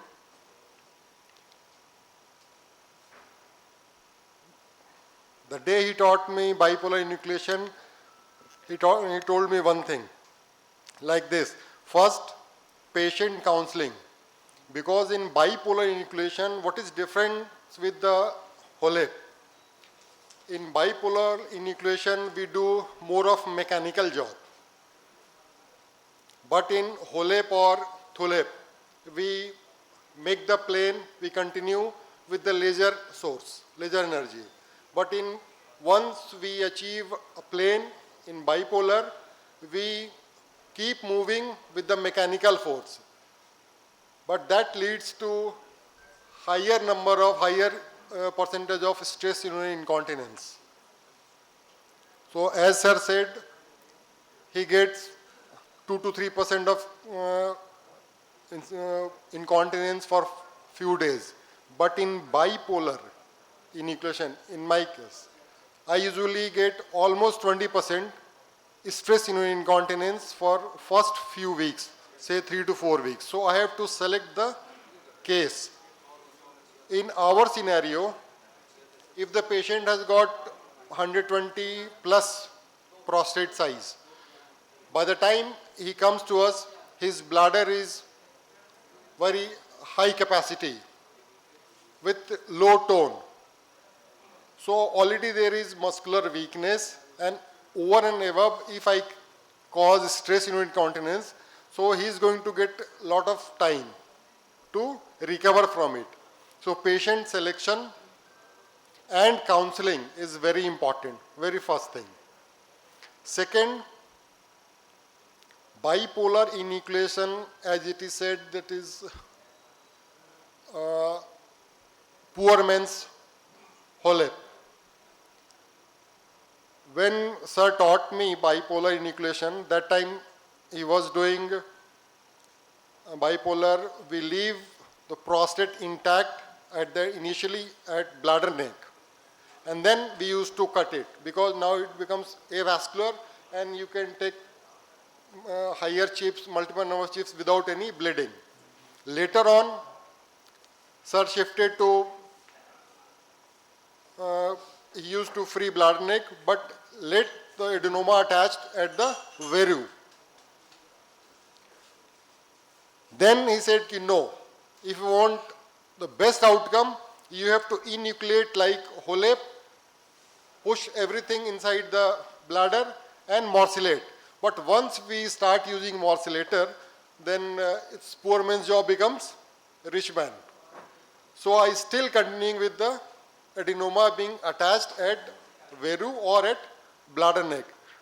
But what problem I get at the end of my resection, once the plane has been made, everything is clear, prostate is attached at the bladder neck or at veru, end of the surgery, most of the time, a large chunk of prostatic adenoma cuts and goes inside the bladder.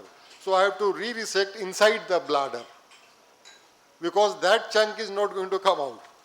So doing that re-resection creates trauma to the bladder many times. Again, getting the plane is most important. Now sir is doing unilobar, sir in toto, in one chunk sir is doing. But he taught us in 3 lobes or in 2 lobes. I am still doing in 2 or 3 lobes. But for getting the plane, first you have to make a tunnel at 12 o'clock, then at 5 or 7. So till that time it's nice. Once you start creating a plane between mucosa and adenoma at Veru, it's very easy. But at 12 o'clock, it's very difficult. Because with bipolar, as sir said, the blast, the current goes towards the sphincter. So we have to stay away from the sphincter. By staying away, you are making your job more difficult in finding that plane. So getting the plane at 12 o'clock is difficult, but it's very easy at Veru. So start from the Veru, but at the 12 o'clock, try to be away from the sphincter to preserve the continence. While doing mechanical force, removing the fossa with the mechanical, with the just twist of the wrist, you are using your wrist and forcing the adenoma away from the plane. Many times you start getting the vessels. Again, at that time you have to be very careful because you may open the sinus over there. Once sinus gets open, then it's become very difficult. Because the moment you will move out from that plane, everything becomes red. So unlike HOLEP or THULEP, we are leaving some tissues at the plane. During initial days, if my junior colleagues they will start, I will just suggest only one thing. You create a plane, only 10-20% only. Then go on for resection. Complete the surgery with the resection, do TURP. Next time again start making the plane. This time you go up to 20, 25, 30%.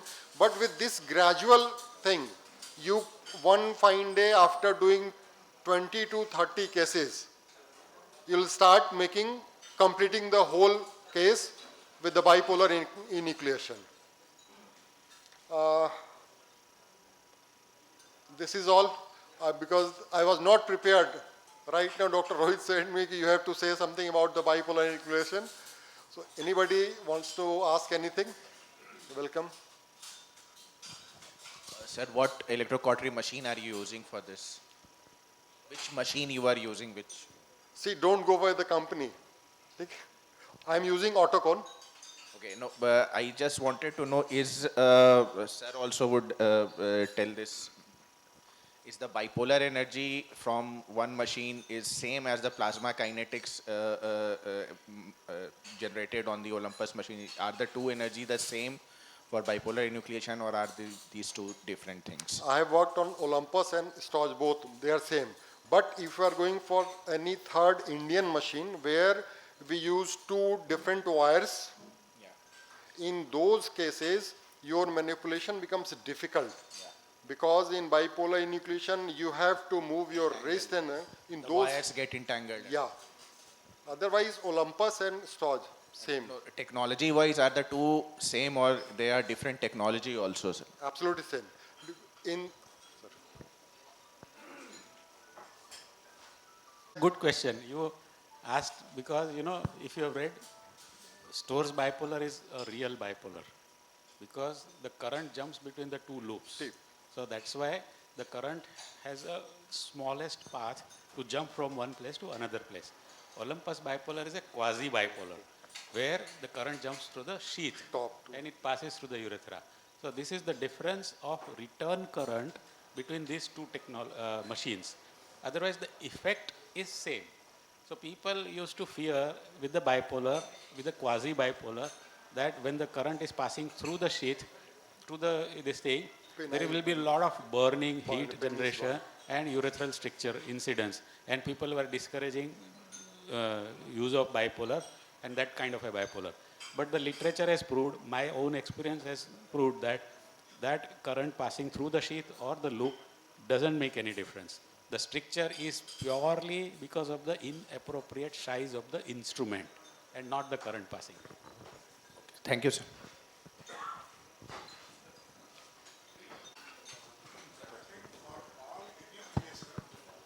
What Dr. Bhandarkar has emphasized finding the correct plane. If you don't find correct plane, just like open prostatectomy, you just commissure breaking and your finger, the tactile sense, you feel where is the adenoma, where is the capsule. In these technology, the learning curve is that in finding the plane. If you are in right plane, it is as good as open prostatectomy. But the plane finding is very, very important. And I think holmium laser is the best in finding the correct plane. Thulium or any bipolar, some of the tissue will remain with the capsule. They will remain with the capsule.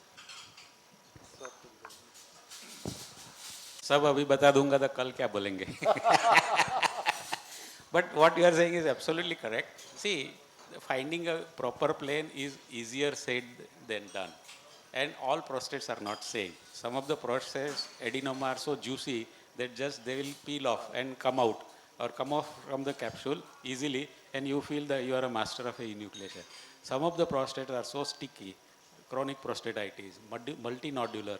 Half of the nodule is stuck inside the capsule.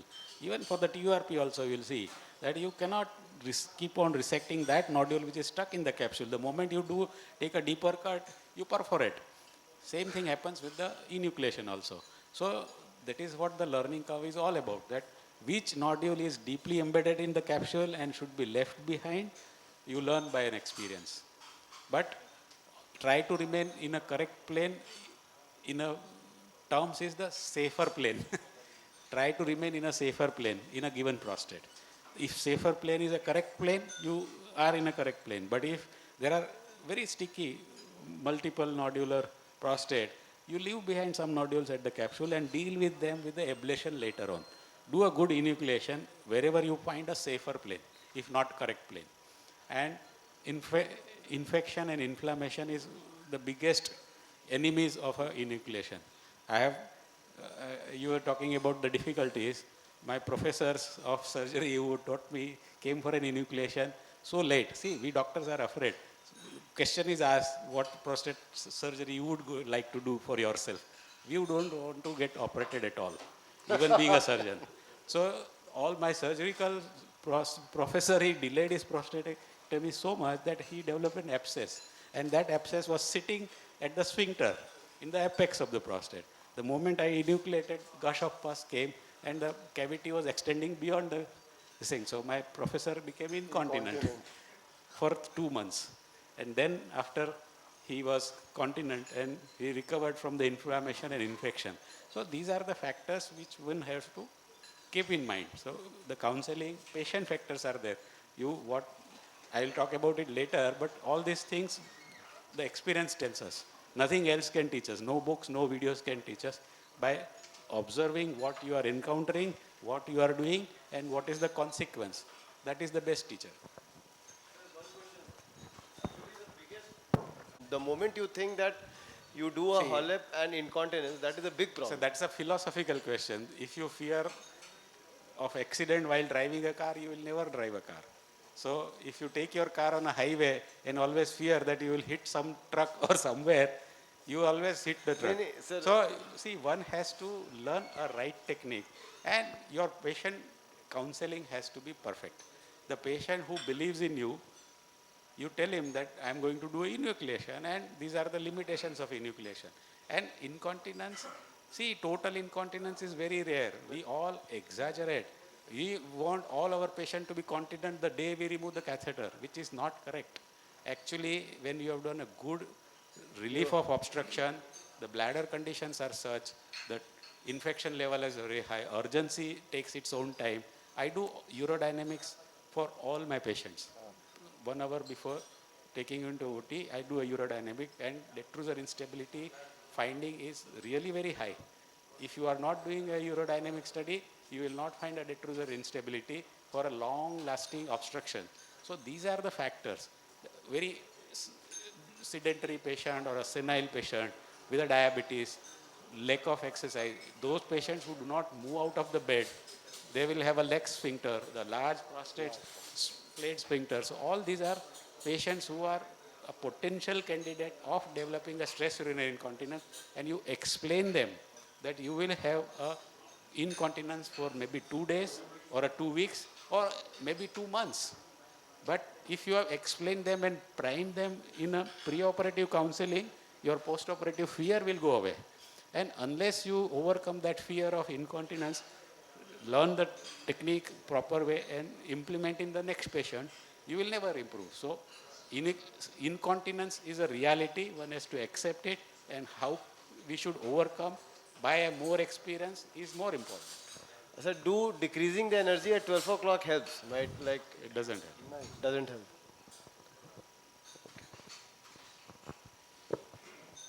To give memento to Dr. Amitav Anshuman.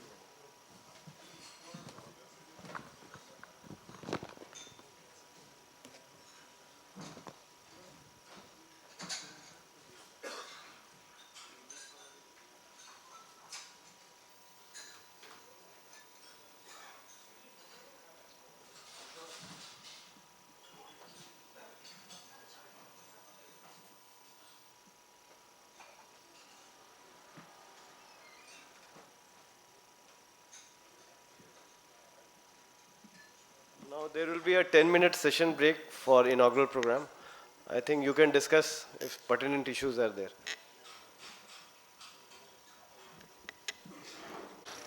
Our President of Bihar UNESCO Society, Professor Mahendra Singh sir, kindly come on the desk.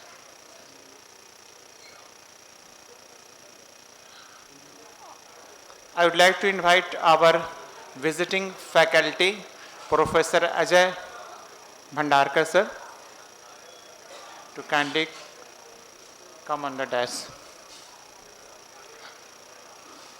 I would invite our organizing chairman, Professor Rajesh Tiwari sir, to kindly be present on the desk.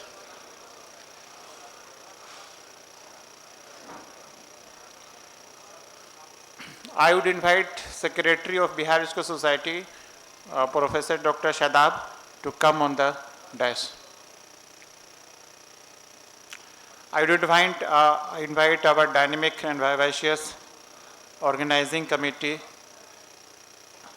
Secretary Dr. Rohit Upadhyay, to come on the desk.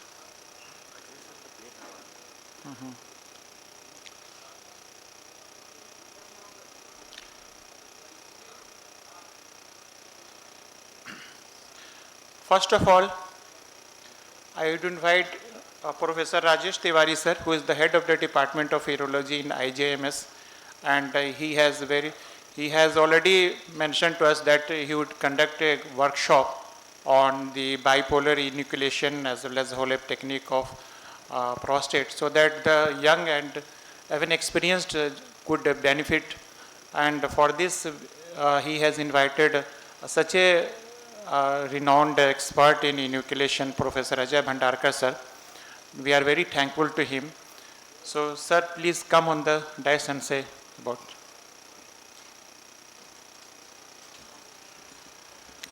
I, on the behalf of organizing committee, welcome you all the delegates, all the students, consultants, faculties who have come from different parts of the state to attend this midterm CME of Bihar UNESCO Society on bipolar enucleation of the prostate.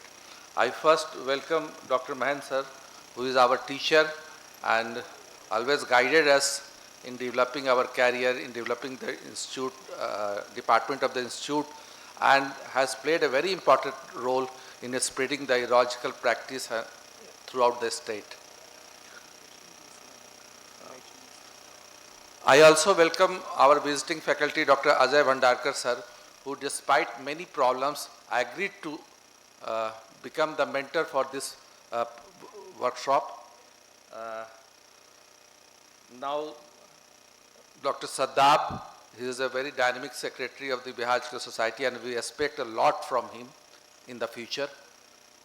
Dr. Rohit has taken a lot of pain in organizing this conference. This time we have faced a lot of problems. We will discuss it later on in other meetings. how to solve those problems. I also welcome Ranbir sir, Dr. Ashok sir, Dr. Vijay sir, Dr. Varun sir. He is also here. He is a very senior urologist, one of the founding urologists of the state.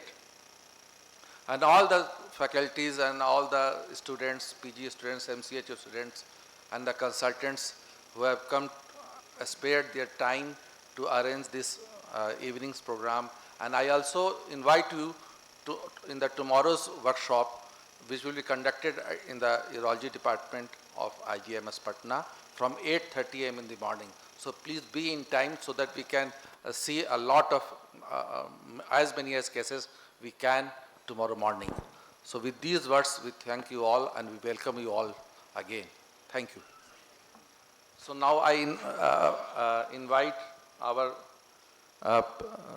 guests and dignitaries on the dais to light the lamp.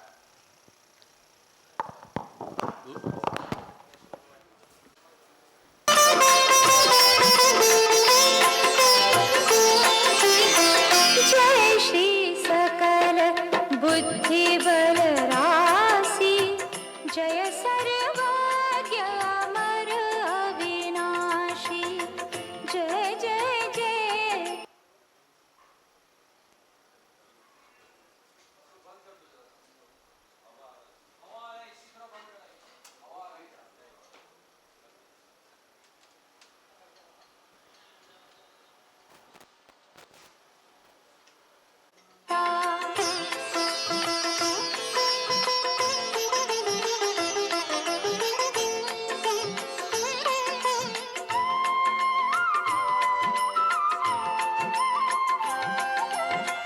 जग में पाप बुद्धि जब होती तब ही धर्म की ज्योति तब ही मातु का निज अवतारा पापहीन करती मही तारा वाल्मीकि जी थे हत्यारा तव प्रसाद जाने संसारा रामचरित जो रचे बनाए आदि कवि पदवी को पाई कालिदास जो भय विधाता तेरी कृपा दृष्टि से माता तुलसी सूर आदि विद्वाना. Thanks, Professor Rajesh Tiwari sir, for your nice words. Now I would invite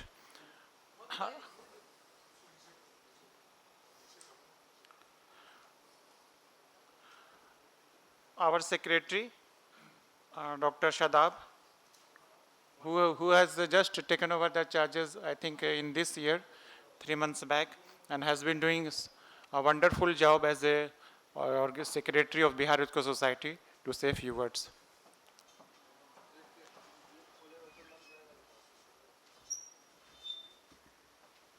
behalf of the Bihar Urological Society of India, I welcome you all the delegates and especially Ajay Bhandarkar sir, who has taken so much pain to come all the way from Vadodara to here. I also welcome Mahendra sir, who has taken his time off from Banaras to come here. And I welcome all the delegates, and I especially appreciate Dr. Rohit Upadhyay, who has taken so much pain in organizing this CME come workshop. I again welcome you. Thank you very much. Thank you, Dr. Shadab. Now I think the name of Dr. Ajay sir, who has kindly consulted to be as our visiting consultant operating faculty for this workshop, and his name needs no introduction. We have seen him at the many national conferences as operating faculty, and really tomorrow we will see his mesmerizing performance and his skills, so that one could not hesitate in taking enucleation of prostate apart from TURP in his career. Sir, please come and say a few words.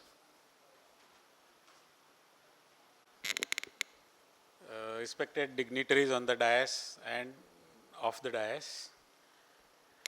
It is always a great pleasure to be a part of any academic program, especially if the program is conducted by the urological societies.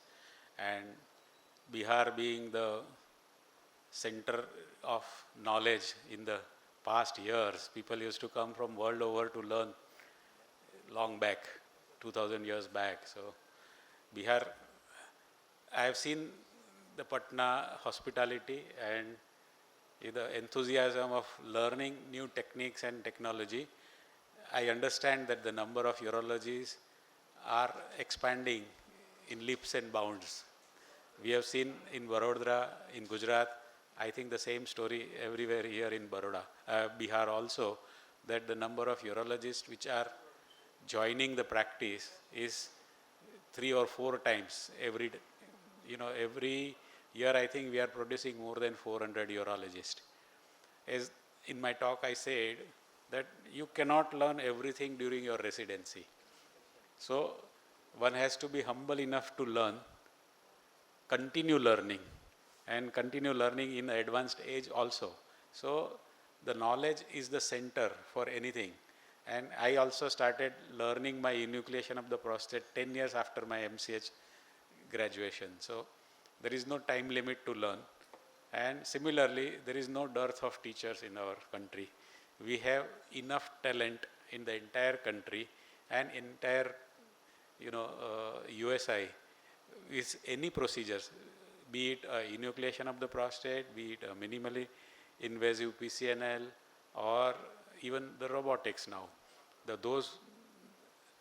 numbers, the cases which we do is tremendous. So it is always a center specific. But when somebody starts a practice, he will always aspire to learn new and new things. But the biggest limitation of learning new thing is the number of patients one has to deal. So that is the reality one has to keep in mind, that in our own practice, what kind of patients we are getting, what conditions we have, what armamentarium we have, and what skills we have. We keep on upgrading our skills by attending workshops and selecting a mentor to learn a new technique. But at the same time, we should be able to implement that also in our practice and have a patience to overcome that learning curve. So we medical professionals, we are never satisfied with what we have or what we get. We always want to improvise for everything. And that zeal of learning new techniques or a new technology or a procedures is fulfilled by such workshops for sure. There is a huge debate going on that whether live workshops are good or bad. Are you in favor or not in favor? But I personally feel that live workshops, when you take an interest with a close observation, you pick up few tips. Like Amitabh was describing that he has already started doing enucleation, but these are the possibly problems which he is facing. So if you learn or see an expert, by even the one point if you learn, which is 100 times better than being an ignorant of that technique or a point. So the outcomes definitely improve when you come with an open mind to learn something new, to learn a few tips and tricks from the live operative workshop. So they are always helpful, and especially in a smaller crowd, when there is a one-to-one interaction. In the OR, if you are assisting, definitely you get to know the things which are useful in your day-to-day practice. And that encourages you. Rohit was telling me that fear of incontinence. The more you listen to us, or more you listen to somebody who is more experienced, your fear will go down for sure. Because you want to know from someone who has done this in the past. So this is what the learning is all about. So I expect that at least 5% or 10% people get ignited enough to adopt enucleation in their own practice. The purpose of the workshop is served. And all societies, all teaching hospitals, this is the only purpose, which is a prime purpose. The secondary purpose is socialization and get to know and have a friendship. But the most important thing is to learn something which you otherwise would not have bothered to learn. So I welcome everyone to this workshop. I thank the people who have invited me, and I am looking forward to a good interaction tomorrow. Thank you. Thank you once again. Thank you, sir, for your wonderful words, and we hope for a nice demonstration of your skills tomorrow. And I think all the audience will be very much satisfied tomorrow with the sir demonstration of the skills for inoculation of prostate. Sir, sometimes we miss some persons whom we would have wished he would have graced the occasions, but we cannot match the destiny. Sir, we remember Professor Ajay Kumar, sir, who is our past president of USI, and his name needs no introduction. Due to his busy schedule, he has not come here, but he has blessed us with some messages, and a request to play the message of Ajay, sir.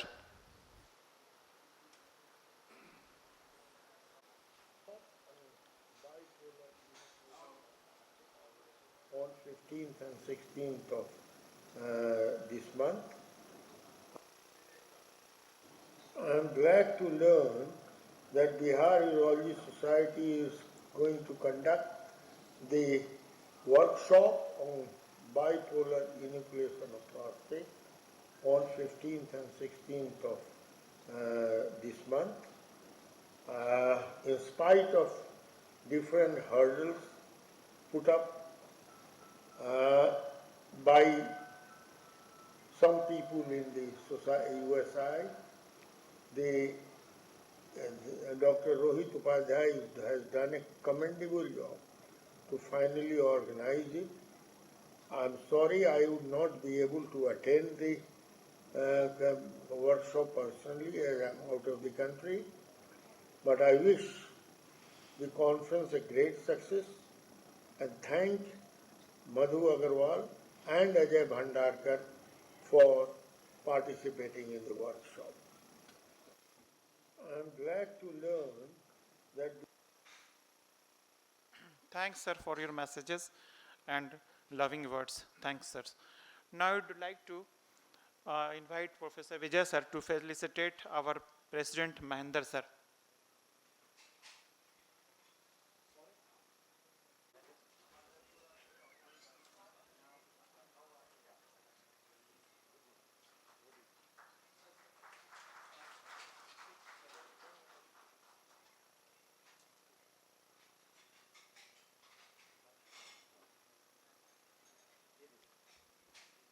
I would request Mahendra, sir, to felicitate Ajay Bhandarkar, sir.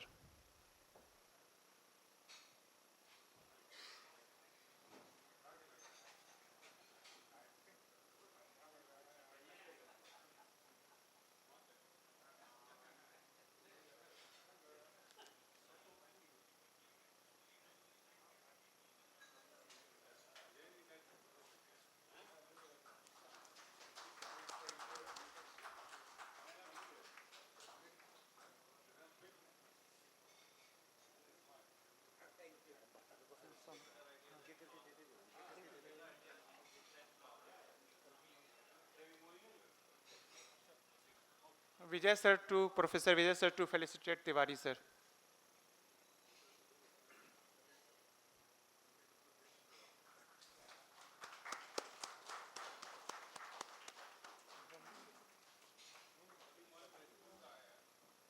Vijay sir to felicitate our dynamic secretary, Shadab.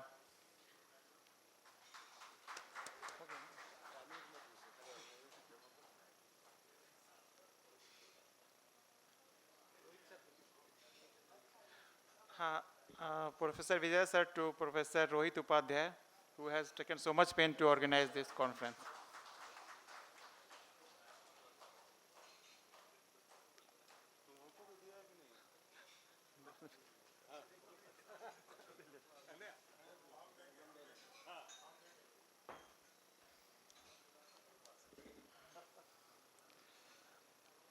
So now I would like to invite Professor Mahendra sir, who had been the past head of the Department of Urology, IGMS.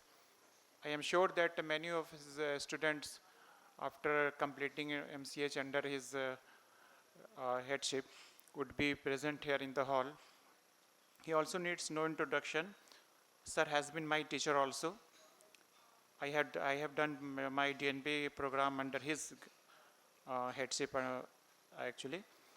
And I would invite Mahendra sir, who is the president of Bihar ISKCO Society, to say a few words on this occasion.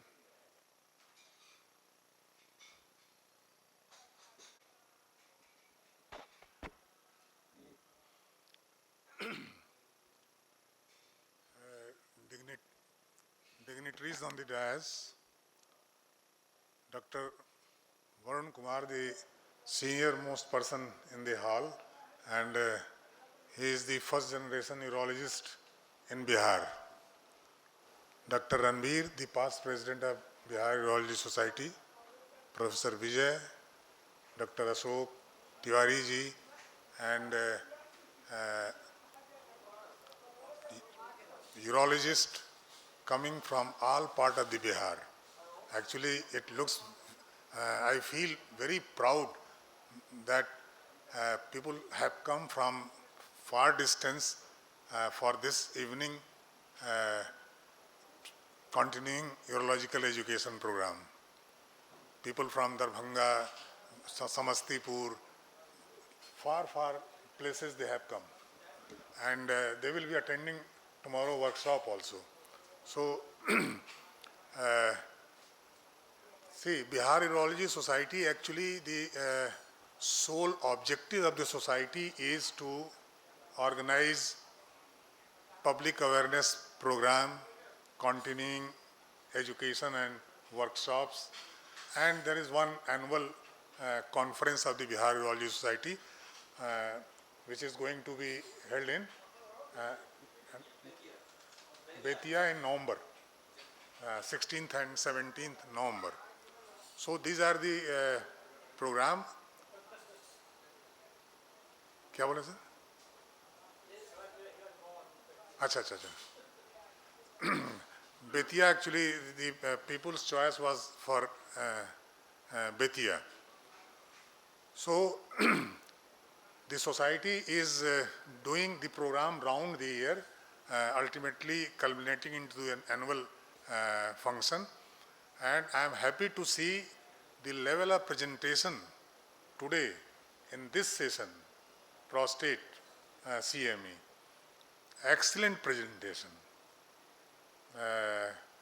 by Nitesh and the doctor from All India Institute. क्या नाम है? Naveen. Excellent presentation, I can tell you. Very happy. We have coming with the lot of presentation from our part. As Dr. Bhandarkar said, the growth of urology in Bihar is quite satisfactory in last 10 years. In last 10 years, we are getting more and more urologists coming to the state and practicing either in Patna or in peripheral cities. But I can tell you, urology service is now available in every part of the Bihar with qualified urologists. That is one thing. Anybody can get good urology service in any part of the Bihar, which is a good sign. I hope tomorrow workshop will benefit all delegates, and you must have appreciated by now, Dr. Bhandarkar is the champion and master of enucleations, either it is holmium, tholium or bipolar. He will be demonstrating tomorrow. Dr. Madhusudhan Agarwal, I think because of some region, the second faculty, he could not come. I think he will be joining us online tomorrow, and he will be showing his video of bipolar enucleation. So, I will thank all the delegates who have taken pain to attend this, and I am sure they will be getting benefit out of this workshop. Thank you. Thank you, sir, for your kind words.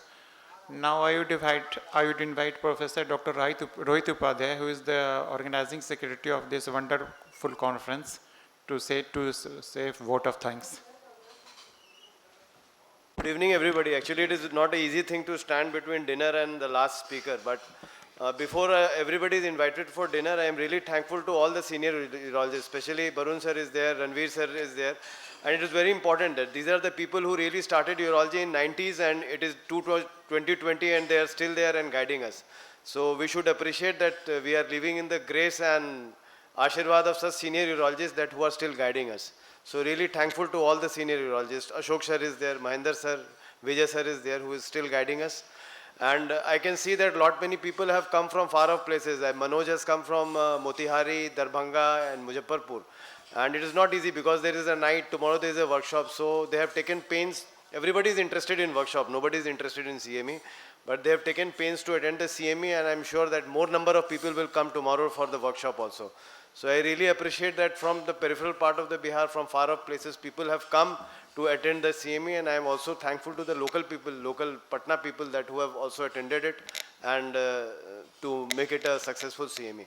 And last but not the least, Ajay Bhandarkar sir is the faculty who shared his experience, and I'm sure that tomorrow we will get to see his skills, and we can also take some experience from his experience to learn enucleation of prostate. And last but not the least, I think we should be very thankful to the company people, without which this program should not have been possible. I think this program is solely taken care by the Crossland division of the Sun Pharmaceuticals. Sharin is there in the last. He was the person who really coordinated everything, and everything has went out so smoothly. So once again, I am very thankful to all the people, and I beg pardon for any mistake that has happened, and I totally take it as my responsibility for that, and I'm really sorry for that if something has gone wrong. So now I invite everybody for dinner, please.